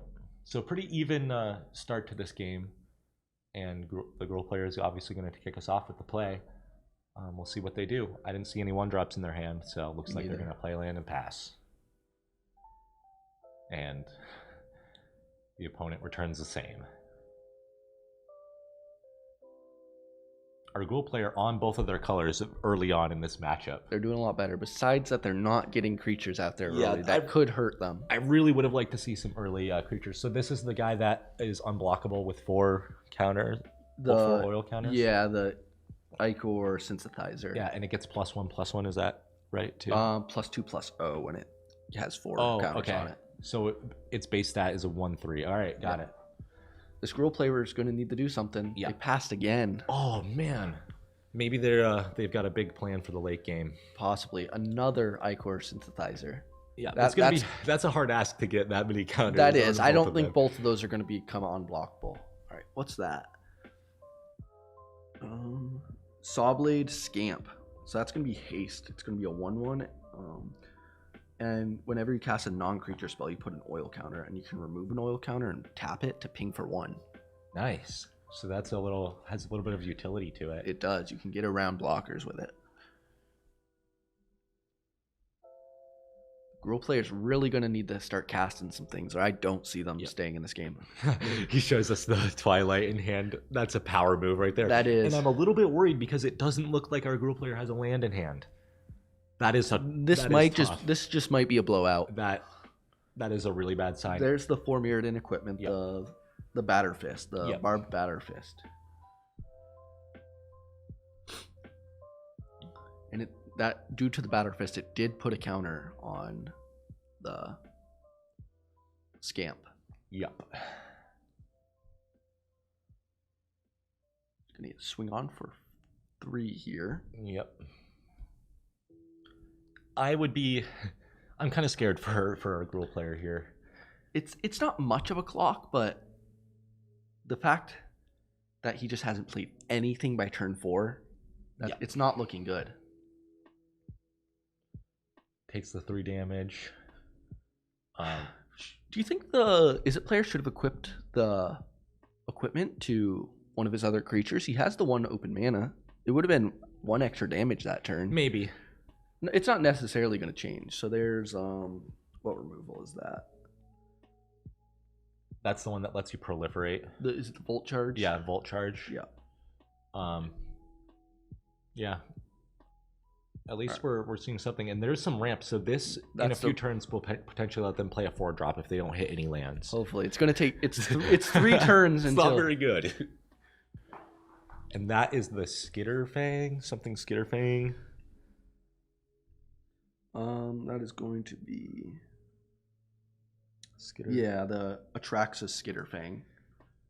What does that card do? When it enters the battlefield, you put 3 oil counters on it, and at the beginning of your combat, you may remove an oil counter from it, and if you do, target creature control gains your choice of Vigilance, Death Touch, or Lifelink. What's powerful? Yeah, really versatile, especially in a combat-based game like this one's about to be. Yeah. He does only get to use that 3 times, but if he holds on to that for something big, he could take out a large blocker in certain scenarios. Well, it's still no land for a Gruul player. Yeah. And that's really tough because I'm assuming he probably kept a 3-lander to open up this game, and He had to have if he had this high of CMC stuff And, in his hand. there's not much you can do about not drawing a land for the whole game. Yeah. So So that is the Chimera. Yeah, the Serum Core Chimera. What's a 2/4 flyer? And it gets an oil counter every time you cast a non-creature spell. And you can remove 3 of them to draw a card. Then you may discard a card.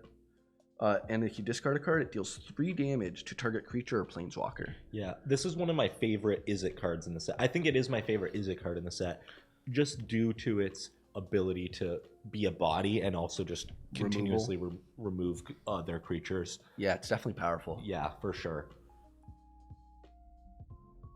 So it looks like he's going to trade his Rustvine for... Oh no, they're 1/3s. Yeah. Doesn't even trade. Yeah, it's just a. What is Rustvine? Is it Rustvine a 2/2? I think it's a 1/2. 1/2. So they just he just gets one 1/2, attacker yeah, through in this yeah. scenario, and then he's gonna put an oil counter on it, and now He should be able to start casting things here. hopefully something, please. Oh, and looks like something on the end step, another removal spell. Rebel Salvo, I believe. Yep, he's going to Rebel Salvo. That's going to deal 5 damage to it. Nice. So it's not quite as bad as it was looking, but I feel like we now need to see an answer for that Skitterfang. Yeah. The Izzet player's board isn't super scary. It's just they got off to such a better start. Yeah. Still no land for our hero. But hopefully they'll be able to cast the 4-drop this turn. They have to. They have to do something. Yep, so they're going to untap one of the lands, tap it again, and for 4 mana they're going to get out a... That is going to be an Herbras Anointer. Right? Yeah. So that's going to be a 4/2, but it's not very big for a 4-drop, but it deals, when it enters the battlefield, it does do X damage, where X is the number of permanents with oil counters you control. So Which that was does nothing. nothing. That was, I guess that it's hurts. a body. It is a body, but I think it hurts. And what's this card that we just saw from... Is it? It was a 1-drop? maybe? No, it might be a 2.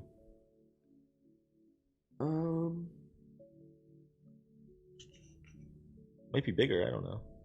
Well, Is that the one that can tap down creatures? Yes. So that's Tamiyo's Immobilizer, and it is huge. It can tap down a creature every turn if you remove an oil counter from it. So that Rustvine, well, I would think tap prob- down the Rustvine and just stop them from ever casting anything, but maybe he's going to want to tap down the bigger guy. I mean, like maybe if you want to attack through for damage, like maybe you'll tap down his blocker. And we finally get the 4th land. Nice. That's big. Very much needed at this point in the game. Yeah. Is it too late though? It might be. He is down to 8 health. Yeah, it honestly might be too late.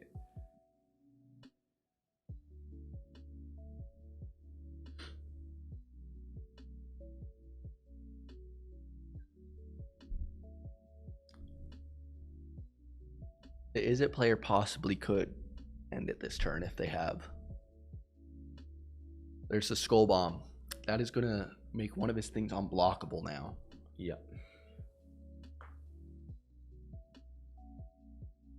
Did he draw his card off of it? Or no, he didn't. He did pay it. It's gonna tap down the blocking creature. Oh, he put a.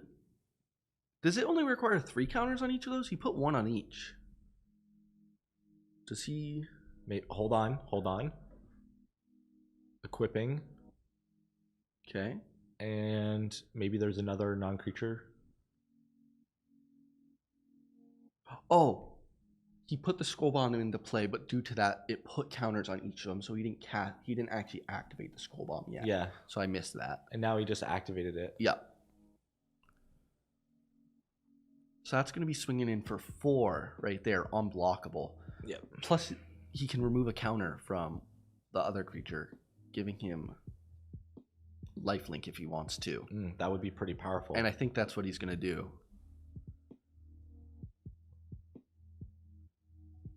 So that's the one.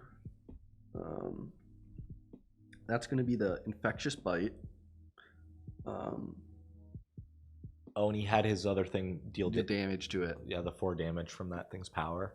Nice. That's big. Little fight spell. Yep. It's not really a fight spell, but close enough. And it looks like he can cast something for 5 mana. This turn. Maybe it's something to turn the tide of this. He could play the Troll. That would gain him 3 life and keep him in this game a lot longer. And he gets that's the one that lets you look at the top cards of your library and you can choose a land. Yep. Or you can choose not to do that and then you can proliferate. The Contagious Vorak. Yep. And he did not hit a land off of that. But I don't think a land is what he wanted to maybe hit here. I don't know. We don't know what's in his hand exactly, but I think he did, just for more turns with be able to play bigger things on the following turns. He didn't hit a land, but he got closer to one. That is true. So hopefully there's a land on top of that deck. I think. I can't quite read his hand, but.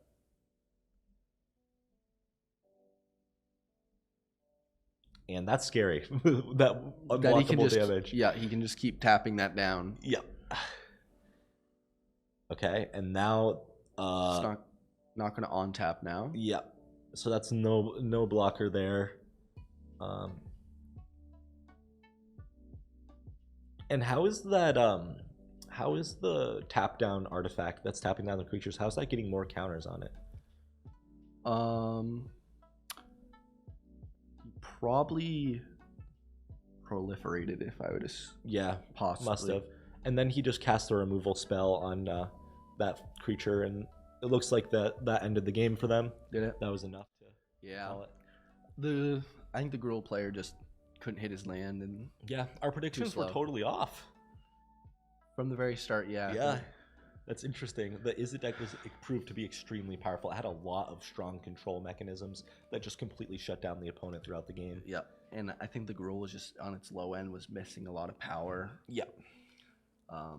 Yeah, when you're playing that archetype, you really can't afford to play a land turn 1, do nothing, play another land turn 2 and still do nothing. Like, that is your time in the game to pull ahead. Was it turn 5 or 6 that he cast his first spell? Yeah, something like that. And that is just not a recipe for success in any game of Magic the Gathering, honestly. Not at all. But, Lady Luck does you like that sometimes. It does. So that was like the mini championship for this draft pod. So that Izzet player just won the draft pod. And then now I believe there should be 3 pods, and there's 3 champions from each one of those. And now those 3 they all at least got first, second, and third place. So they get packs for that, and they are going to do a little bit of a round robin tournament here to decide who comes out on top. So we'll be covering that, and we'll come back to you when we're ready to do that. Welcome back, everyone. We are approaching our second game in the round robin tournament. One was played off camera, and the player on our left, he won. So if he wins this game, he will be the first place winner of this tournament. If the other player wins, I'm not quite sure. We'll have to figure that one out. So it looks like they're shuffling up right now, and they're going to get into it. What are So we have Is It versus I believe he's Esper. I have to pull up yeah, his list. it's but like Esper, like Toxic, right? I believe so. Yeah, it's going to be a fun matchup for sure. Looks like they're just shuffling up their decks, getting ready to play. I missed who was going first. Did you happen to see? I think they did the thing on the app that decides. I think it was the Is It player, but I could be wrong. All right. Well, we'll see. And will be interesting to see what kind of starting hands they get. It's kind of hard to see, but we try to get as much info as we can. Looks like there's a counter spell in the Is It player's hand. That's all I really saw though. Some lands. What counterspell? It's a common. It's a blue common. I don't think they're playing one. It's called Bring the Ending. Oh. Yep. That's the only card I saw though. So not much information. Looks like they're mulliganing. The Is It player is mulliganing. Yeah, so irrelevant. Yep. And our toxic player kept on 7. It's not an insult, just an archetype.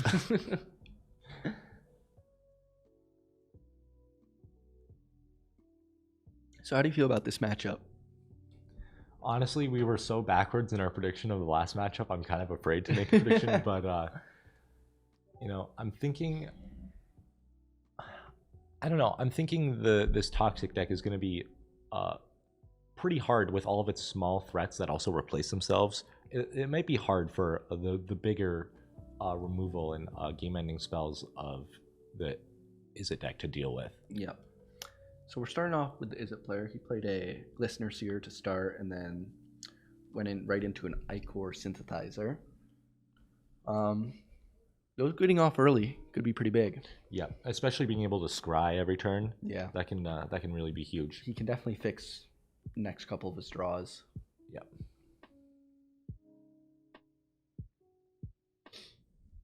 And it looks like we're removing that creature that can be unblockable right off the bat. Yep. With a Anointed with Affliction. Yep.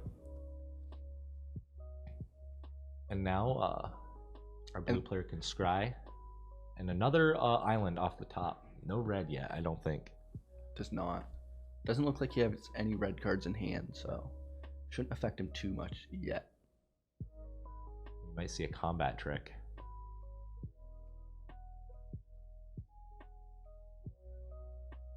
What does this one do again? It's a toxic creature. Nope, Yeah. not toxic. So you may pay 2 life when it enters the battlefield and give a creature -1/-1. Gotcha. Well, it doesn't look like he did it. Yeah. Just No read it. reason to, Yeah.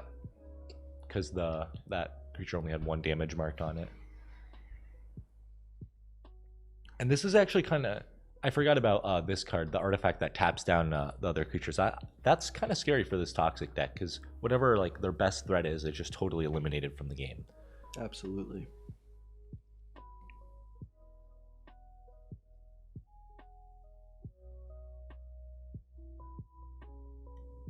Scrying it to the bottom, did not like it.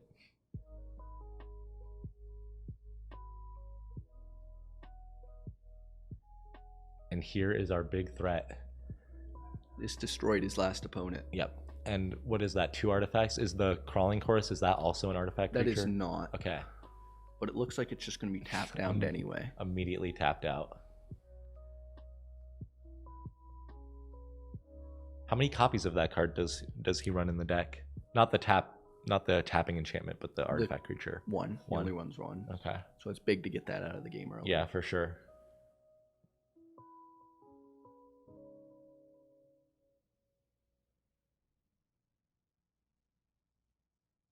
Did they remove the oil counter after scrying with the? They did. They did. It starts off with 3. It's down to 3. 1. Okay. Gonna. Play the Red Skull Bomb. Yep. freaking. That's pretty. That's a lot of oil counters on that artifact. Yeah, I don't think anything that he's tapping is gonna on tap anytime Yeah. soon. And what card is this? That's the artifact, the Prowler, the Chrome Prowler. That's the one that you can tap a creature when it enters. Okay. And before combat, he's gonna Gonna tap it himself. tap the Prowler down.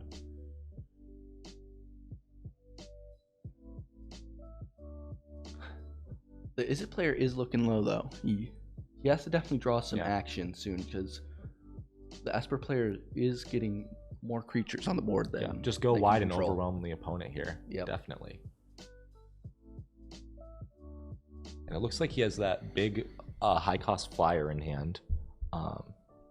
We saw it during one of the earlier games on stream, and now we're seeing the Skitterfang from the Izzet player. Yep. That can gain him some life if Yeah. he starts swinging in, but No high power creatures Yeah. currently to really take advantage of that, but still could pull them out of the situation it for does. sure. It will slow it down. So he played the Ichor Synthesizer again, his second one. Yeah. He does still have that Skull Bomb, so he could get enough counters on that soon to. But make he it has another unblockable. Skull Bomb in hand. Nope, Or- I don't think he ever cracked it. Maybe I thought he did to put the he? oil counters on Oh. the thing. That's what the Yeah. Skull Bomb does, right? Yeah. Yeah, no, that is his graveyard. Going down to 6.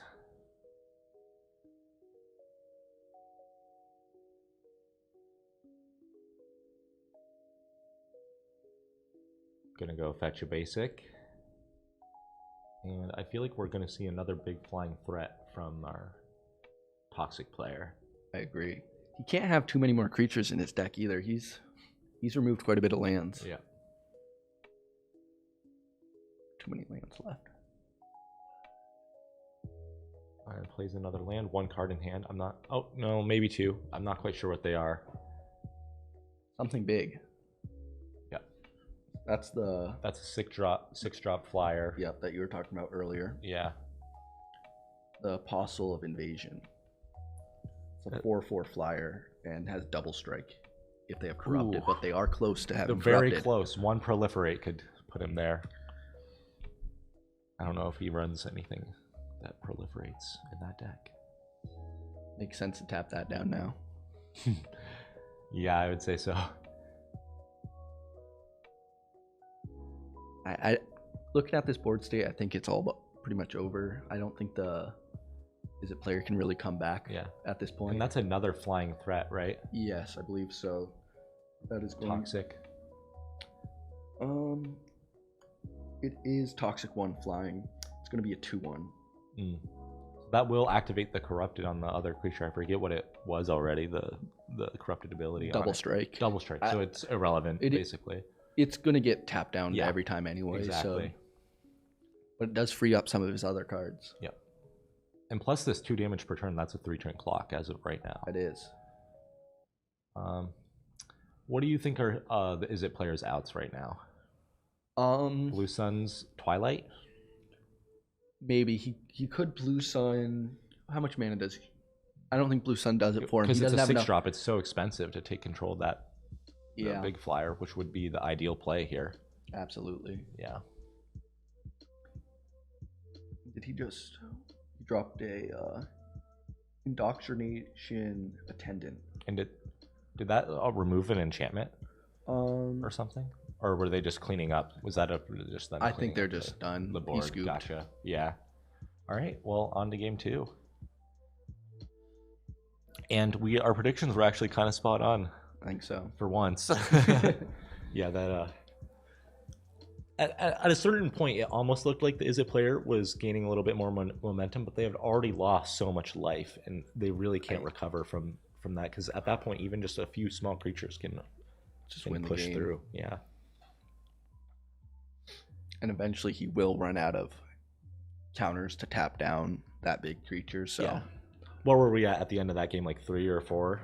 I think so. Yeah, I just didn't see how the Izzet players could have killed him in that time frame Yeah. when he didn't take a single point of damage. I'd have to agree. Looks like our toxic player is making some sideboard changes. Um, So, they added another copy of the indoctrination attendant. yep. What does that do again? It's a toxic 1. It's a 3/4. When it enters the battlefield, you may return another permanent you control to the owner, its owner's hands. If you do, create a 1/1 Phyrexian Might. Okay. It's a 3/4, so I think that's just wanted a big body. Yeah, and it helps him go wide too, which I feel like is a definite focus in this matchup. Yep.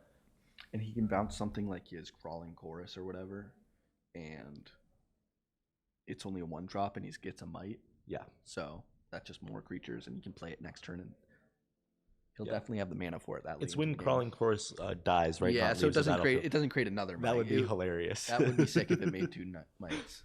Yeah. So it looks like he took out Mirren Safe House and possibly another card for that.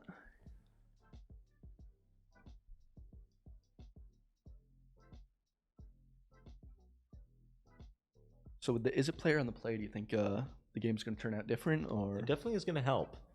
I think they're really going to want to see that artifact again that can tap down their opponent's creatures. Maybe some of the enchantments that also keep them tapped, and just totally hope that the toxic player kind of floods out and runs out of threats. That would be Absolutely. my hope, and then you can drop some late game Absolutely. game enders. Yeah, I just don't know if the Izzet player has enough targeted removal and options to handle the sheer amount of threats that the Esper player has Yeah. in their deck. And hopefully they can get some solid blockers out there too that kind of just stall the board state for a few turns and allow them to build up their mana base. Yeah. If the Izzet player can get off that blue sun with the X=5 ability and steal, say, their apostle, that could be big. Yeah, that's 2 3/4s with toxic, and yeah, that's pretty good. Little pile shuffling action. How often do you pile shuffle in a tournament? Never. Yeah, I'll only do it if I like got deck checked or something, and then got my deck sorted. Yeah, makes sense. Yeah, Can't say I've ever been deck checked before though. I've only been deck checked once, and it took forever. It took like 20 minutes. Which is I was running Izzet Prowess in Modern at the time, and it literally, the deck was so simple, like pretty much 4 copies of everything, like not anything like Amulet Titan where there's a bunch of 1-ofs and it would be like That all hard. Like I get if it's like time consuming, but just for a simple deck like that, yeah. I was like, whoa. Yeah, my Amulet Titan list would definitely take forever to deck check then, because it runs 1-ofs for most cards. Yeah, all the utility lands and Yeah. yeah.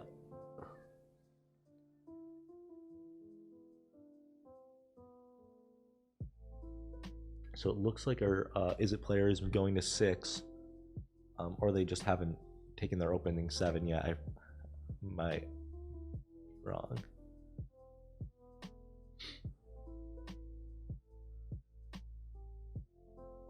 And our toxic player kept on 7. He did. Yep, they went to 6. All right. Looks like they're going to start us off with an island and a pass.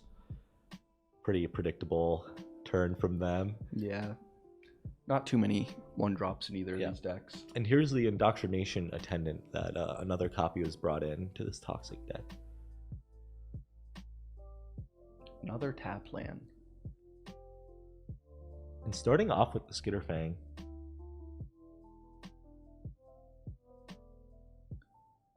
And the Gitaxian Raptor. That's one where they can remove the oil counters and buff its power. Yeah. That flying, getting overhead of that. Yeah. Unfortunately, it's not really a big body. It's not, but this is, unfortunately, this card, if he is able to activate its ability with removing an oil counter and discarding a card, it won't be able to kill the Raptor. But they're just going to take that trade. I think that's right. Yeah, definitely.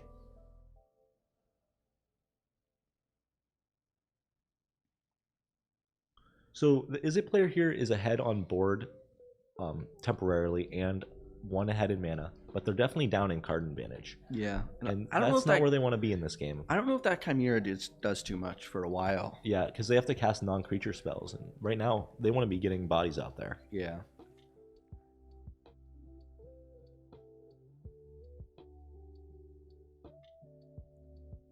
And this card is Was that their equipment? It was their equipment. So, full sock splitter. So that's another Mirrodin card, and it's going to give him +2/+0. okay. So that's a 4/2 rebel. It is. I like that stat line. It's either it's going to be able to take a good trade, and then you can re-equip that equipment somewhere else, or you can just swing in for quite a bit of damage. It is 2 and a red for equip, so it is rather expensive. Yeah.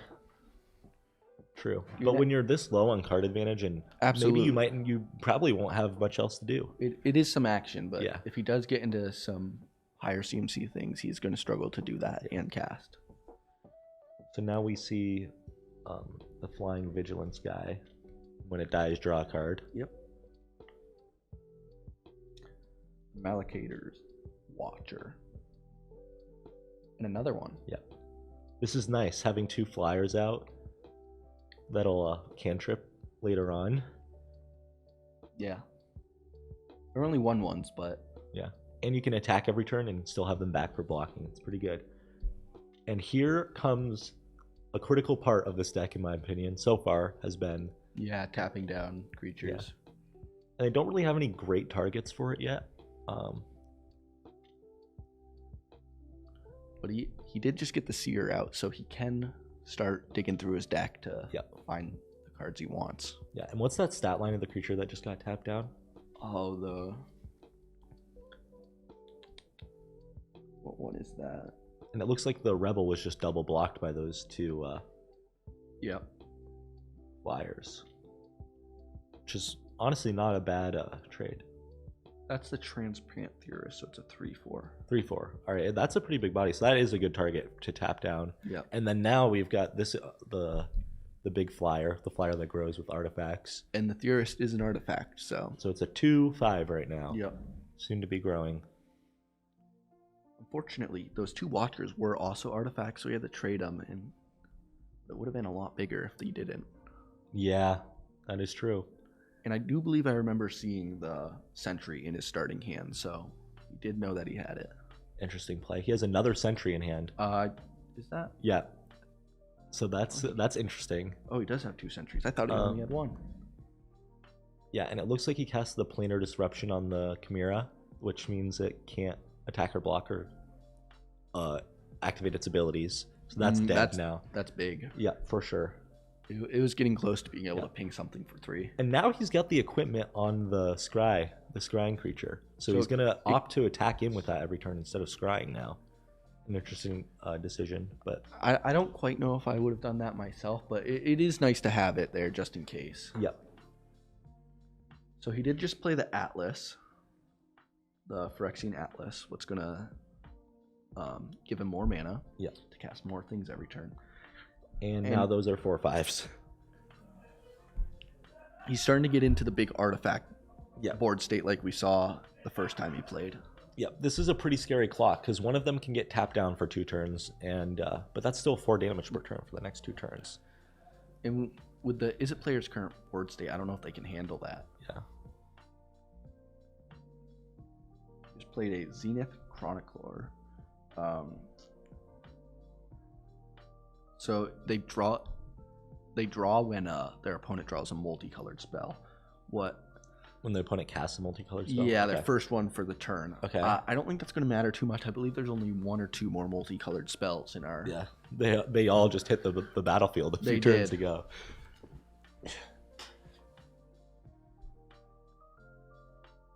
Looks like he has 1 more multicolored spell in his deck. Gotcha.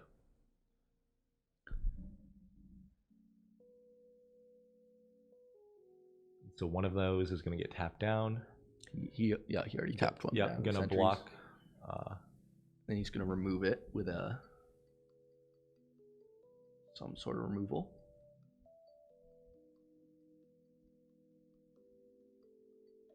What one was That that? also lets him proliferate and add one more counter to that artifact, so he can tap down for one more turn. Yeah. It's pretty big, but I don't know if it'll be big enough. I don't think so.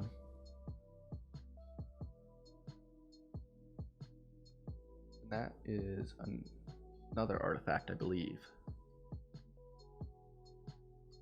That's the Prowler, something.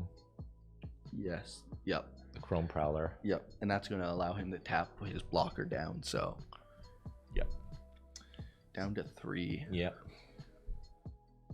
And And yet another there's threat on the board. That is his last multicolored spell. Does he still have the? No, he did trade away the thing that withdraws him for a multicolored spell. Yep. And that is And- game. So it looks like that decides first place for this tournament. It does. Is that do we know who the second and third is? No, they have to play. Yeah, so now that they have to play. I guess we'll be back shortly to cover that, but congratulations to our Toxic Esper deck who just took first place.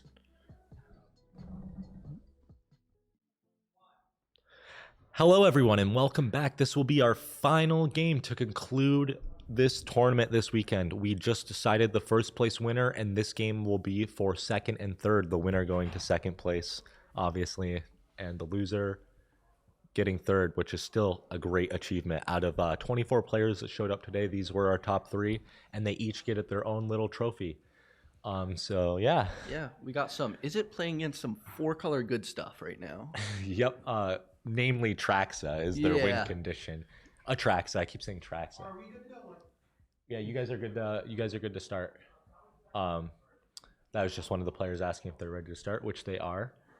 And they're gonna roll to see who goes first. You have any predictions for this game today? I'm thinking if they get a tracks out, they just win. But It's don't kind know. of a tough card to cast. 3 It- generic and then 4 different colors of mana. it is.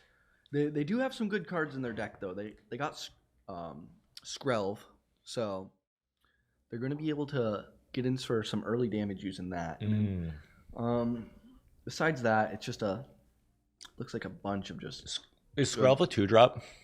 Skrelv is a 1-drop. Really, really. Yeah. Nice. And it's got Toxic 1. Can't bite or can't block.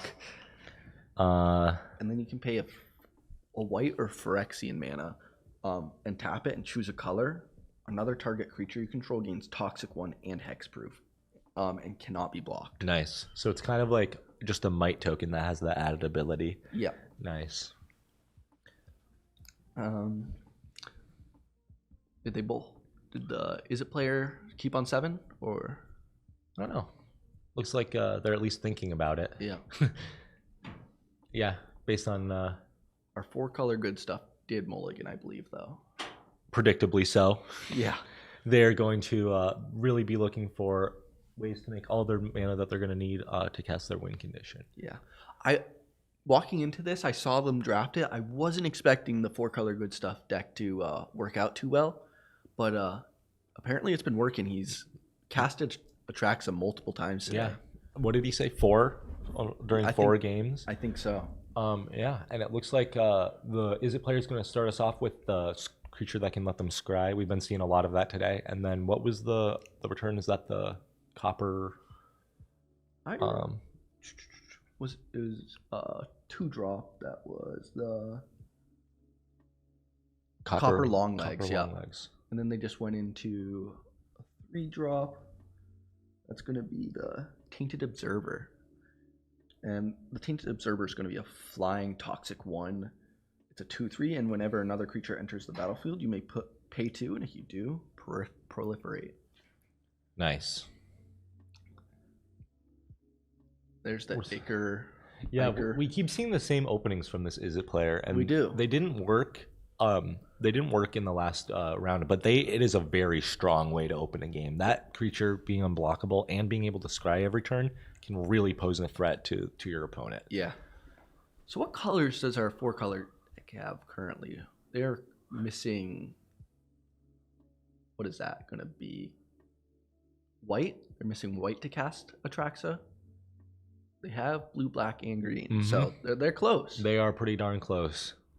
And what was that they just put onto the battlefield? Was it black and blue? Or Yeah, it looks like it. the Venser Corpse Puppet. So that's going to be a lifelink toxic one. When you proliferate, choose one. If you don't control a creature named the Hollowed Sentinel, create the Hollowed Sentinel, a legendary 3/3 colorless Phyrexian Golem. Nice. Or target, you can also choose target artifact creature you control gains flying and lifelink. So that's going to keep him in the game. Yeah. If he's been playing that a lot, I can see how he's been sticking in the game to cast Atraxa. Yeah, and that can single-handedly win you a game on its own too, or at least to get you really close and keeping you very, very healthy with your life total while doing it. And you absolutely can't swing in with that into that with most creatures because it's just going to gain them life. Yeah, it's a 3/3 lifelink. Yeah, that's pretty good. Yeah. Well, it gains the lifelink till the end of the turn, but it happens every time you proliferate that you can do that. So, and but the creature itself has lifelink. but But it's only a 1/3. I was yeah. thinking it was a 3/3. That's But this deck, I believe, does proliferate quite often. It's running 3 Blightbelly Rats, the Copper Longlegs. Yeah, so he has a way to proliferate on board. On board. Only once, but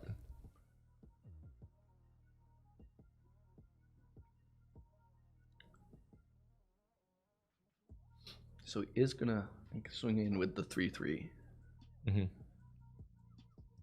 there's that copper long legs, and that's can sack it to proliferate. I have a feeling he's gonna wait to do that until for a combat trick. Yeah. And maybe get some more things that you can add counters to, get some more value out of that card. Yeah. Because right now, just sacrificing it to get that lifelink, is that the only effect? It also becomes a flyer, I think it said. Yeah. So it'll be a 1/3 lifelink flyer. Yeah. Well, I don't think it's too relevant currently. But in a point in game, that will be very important. So our Izzet player just played the Zenith Chronicler. What could be big against our opponent, dude, playing a 4-color deck. They probably have quite a few multicolored. They do have a lot of multicolored spells in their deck, so they might draw quite a bit off that if it stays on the board. Absolutely.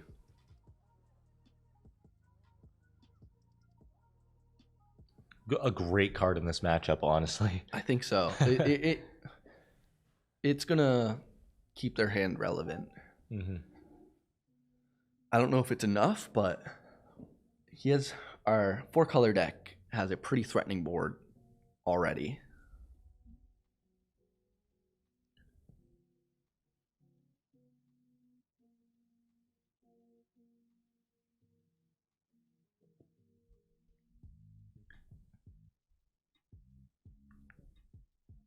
So he is going to swing in with the 3/3. How big is this Zenith? I was just about to ask the exact same question. So he's a 3/1, so he can kill off whatever he swings in with, but if I was a player, I would not take that trade. You just take the damage, and that's exactly what he did here. I think so, just because he can create another one as soon as he wants to. Yeah. So he did play the Spell Bomb. Did he crack it? He did. So he is now gonna. Is that the unblockable card? Yes, that is. Yeah. So the Izzet player will be able to swing in 3 for a turn every turn now. Might be too slow. I don't know. Yeah. Being already at 12 life is kind of unfortunate in this situation. You would much rather want to be ahead already. Yeah, and it's been removed with a Drowning Ichor. Yeah. What does that card do exactly again? Let me pull it up. So it's gonna give a creature -4/-4, and then you proliferate. Nice. So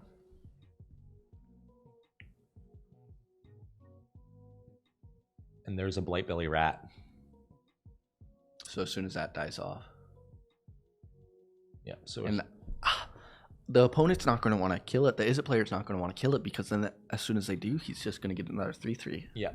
And I think right now maybe you sack the In response, right now, Yeah. he's going to sack the copper and Yeah. create the token.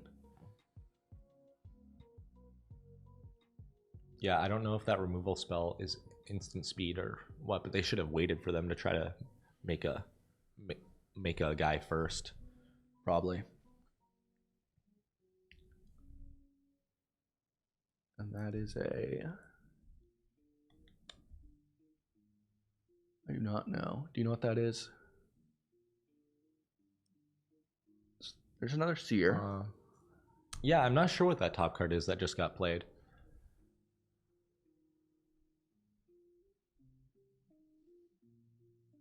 It's green. Is it green? It looks green.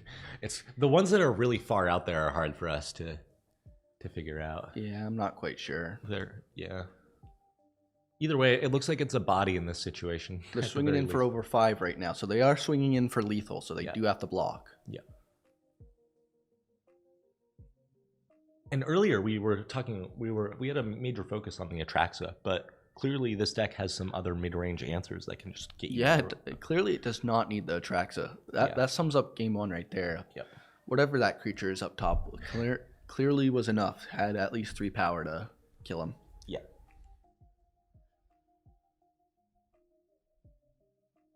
Maybe, just maybe, hear me out. All right?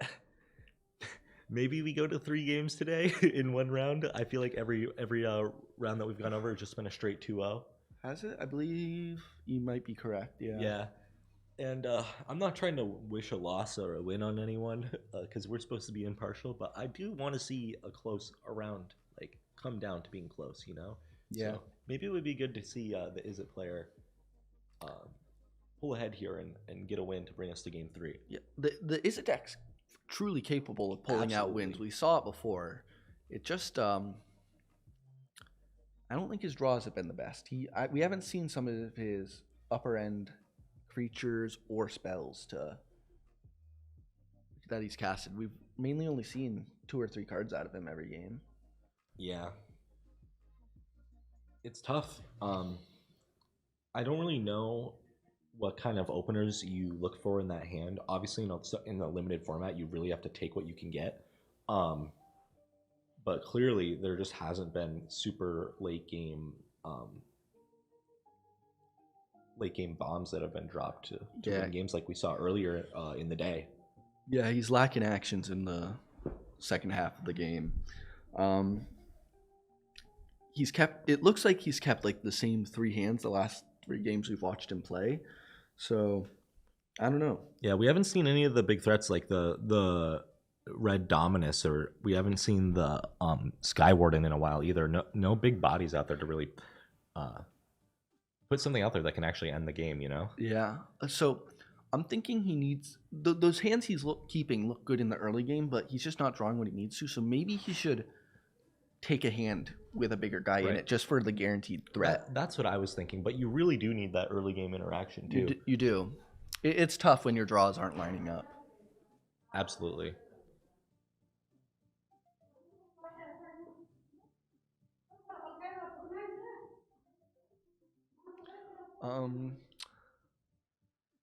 Yeah, so going into game 2, did they mulligan or? I don't know. I missed the start. They might just be presenting their decks to each other to start off here.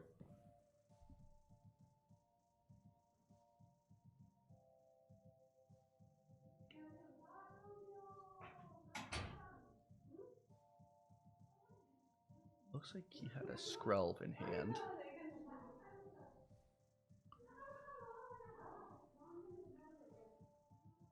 And starting us off with the same opener once again.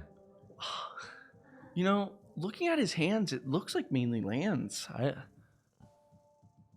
don't know. It looks like lands and 2 of the seers. Yeah. Or not, well, 1 seer and 2 of the Ikers. The Ikers are good. In multiple, I don't really think they're that good. No, I think you only want 1. But yeah, what can we get a refresher on what Skrelv does again? Yeah. Is that the? It was one we were talking about earlier, where it's a toxic 1. It's a might. Can't be can't block, and you can pay a white or a Phyrexian mana, and Phyrexian mana is you can pay 2 life instead of using actual mana. And you give another creature Toxic 1, Hexproof, and it can't be blocked. Yeah, that's a pretty good card. It is. If he gets in a big creature, there's not much they can do about that. Yeah. And we're seeing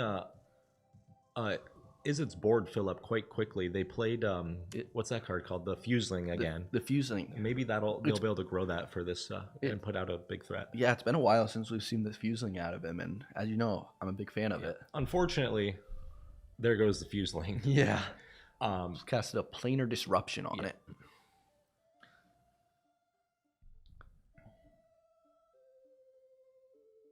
So we're gonna see the Zenith Chronicler again. I feel like we're watching the same game as last game, honestly. Out of the Izzet player, it's looking like the same game. Yeah. The 4-color player is struggling a little bit, but they But did just get all 4 colors. Yeah, so look they, at that mana base. Wow. they do only need 3 more turns if they have every other land to cast Atraxa. And if the Izzet player can't kill him in that time, that would be big. It's almost game end. What do you game think over. are the chances they have it in hand? They don't. They have to draw into something for that. They do not. The no way. Atraxa. Oh, possibly. The land, hopefully, what their best case scenario, they have the Attraction in hand, and then they're going to try to draw the lands. But they're trying to draw the Atraxa. Good luck. But they might draw some other big threats that are in their deck too. Yeah, they might. He might have it. He might just have a handful of lands and the Atraxa, because he didn't cast anything on 4 with all colors open. So he might have something. That is a good point. And there's our 5th land. I'm trying to get a peek of that hand. Yeah, I didn't see it, but I might have missed it. Swinging in with the Skrelv. It's just gonna get blocked by the 0/3. Yeah. A combat trick, Titanic Growth. That gives it +2/+2 until end of turn. So he's gonna take +4/+4. +4/+4. It's a lot better than I thought it was. Yeah. Ooh. So we have the Skitterfang now on field. That Once again. maybe hopefully we'll see it. It hasn't done too much since every time he plays it, but that's only because it's such a giant threat that it just gets removed as quickly as possible in almost every scenario. yeah. What's this that we just saw hit the battlefield from our 4-color player? Was it a big creature? It looks like it is. That's going to be a Venomous Brutalizer. That's going to be a 4/4 Toxic 3. That's, I think, the biggest toxic creature we've seen today. And when it enters the battlefield, you may pay 1 and a green to proliferate. What? Don't think he did, because it's not too relevant right now. Yeah, he definitely didn't have enough green mana to be able to do all of that. But that's a big threat. That's a 4-turn clock with the Toxic 3. Yeah. I really just want to get a full view of that hand, I do, yeah. Because he has the mana. If he pulls it, he does cast Atraxa. Yeah. And this is a nice, efficient answer to this creature here. I'm just going to tap it down and... Yep. And he tried to tap it down, but he gave it hexproof, so it doesn't resolve. With the Skrelv? With the Skrelv. Yeah, that's that card coming into... It's a really good card. Super useful. It's going to be seeing some play in older formats like Pioneer. Yeah. But the 4-color deck is looking pretty low. He needs to either... He has to hit Atraxa, I think, to win this, to be honest. And he just hit the right amount of mana to be able to do it, so... I think he already had the right he already amount of did, mana. Yeah. So he definitely doesn't have it. No. Unfortunately. He had to hit it right there. I guess I'm a little curious that they're giving it... Unblockable, but aren't they dead on the swing back? Yeah. He must have something in hand. He's going to pay the life for Skrelv activation. He kills a creature using... What is that? So he tapped a white and a blue. What else did he tap? I'm not sure what that is. But we just saw the classic artifact from our Is It player to tap down that card, and he gives the double thumbs up as that will secure the dub. And I got what I wished for. We were going into game 3. So that creature was a Vivisection Evangelist. Weird name, but it's Phyrexian, so Yeah, I've actually seen that card power ranked pretty high for this set. it does destroy a creature when it enters the battlefield if it has Corrupted is corrupted. active. Yeah, And- that is a pretty good And, effect. and that is why he swung in with that creature to give the 3 infect to activate corrupted. Makes sense now. Yeah, a nice play. It was. I was really hoping to see a Trax that game. It would have been. Hopefully, this game we might get to see it. This is our only chance. It It's is either, it's either now or never.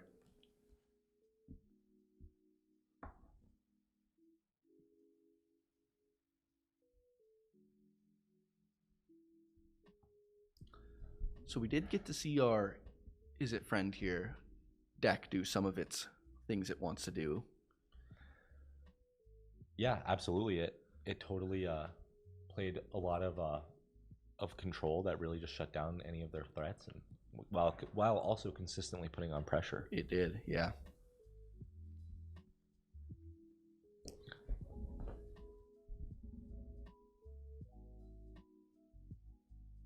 Hey, we got the game 3 you were asking for. We really did. And this will be the last game of the tournament. It will conclude it all. For second and third place. Yeah. It's a big game. Yeah, if you're just following now, this is kind of it's not for all the beans because first place was already decided, but it's for the second and third place beans. So and the winner of this next game will take all. So, and it looks like our 4-color player is going to start on the play, which is pretty good for their deck. Yeah, absolutely. They want to take an aggro stance in this game.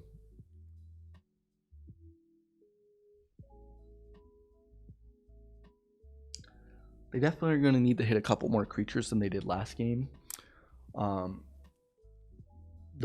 big player that from game 1 was the Venser Corpse Puppet, and I think if they see that again, it could sway the game pretty heavily in his odds. Especially if they have like at least 2 ways to proliferate after casting it. Like that is going to be applying such a strong threat with those 3/3s coming along, and also the other mode of it is just so strong. Like yeah, buys them so much time. Absolutely.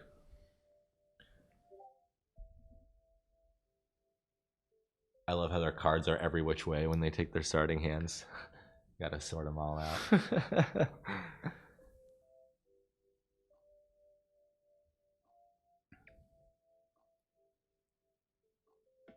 And the Is It player's gonna open up with the Fuseling. I actually like this opening more than their normal opening. Yeah, I think it's a absolutely. lot more aggro, and I think that's a lot better than the unblockable guy. The unblockable guy is not a guaranteed, and so I'm not a big fan, but Yeah. And it takes so long to get online, you know? it does. What was that card that our 4-color player just played? That is going to be a... Oh, look at this. That is going to be big. He's going to get big. 4-color player played a Pestilence Symphoner. What's a flying toxic 1/1/1. So nothing too threatening, but Yeah. it is flying, so it is going to get in the 1 toxic. That's technically a 10-turn Yeah. clock. And the Is It player's board is really synergistic right now. Being able to scry, set up yourself for later in the game, and also have this potential really big trampler coming in Yep. is a pretty decent threat. And I believe, what card is that? That's going to be a Dune Mover. That's also going to have Toxic 1. It's going to be a 2/1, and when it enters the battlefield, you may search your library for a basic land card, and reveal it. So that supports their 4-color deck pretty well. Yeah. Being able to get your missing colors, It goes to your hand. it does go to your hand. Oh, nice. Oh, sorry. Put it on the top of your library. I was thinking top that of the this was library. that card. So now that'll be his draw for the next turn. And I'm assuming he got the 4th and final color. Absolutely. He's definitely getting the island. Yeah. Yeah. But I'm a little confused because I saw his library get shuffled and then cut, and then nothing went on top of it. So Possibly he didn't grab it and he just wanted to look through it and shuffle his library. maybe He might have not wanted to land. that is true. It is an optional piece of text.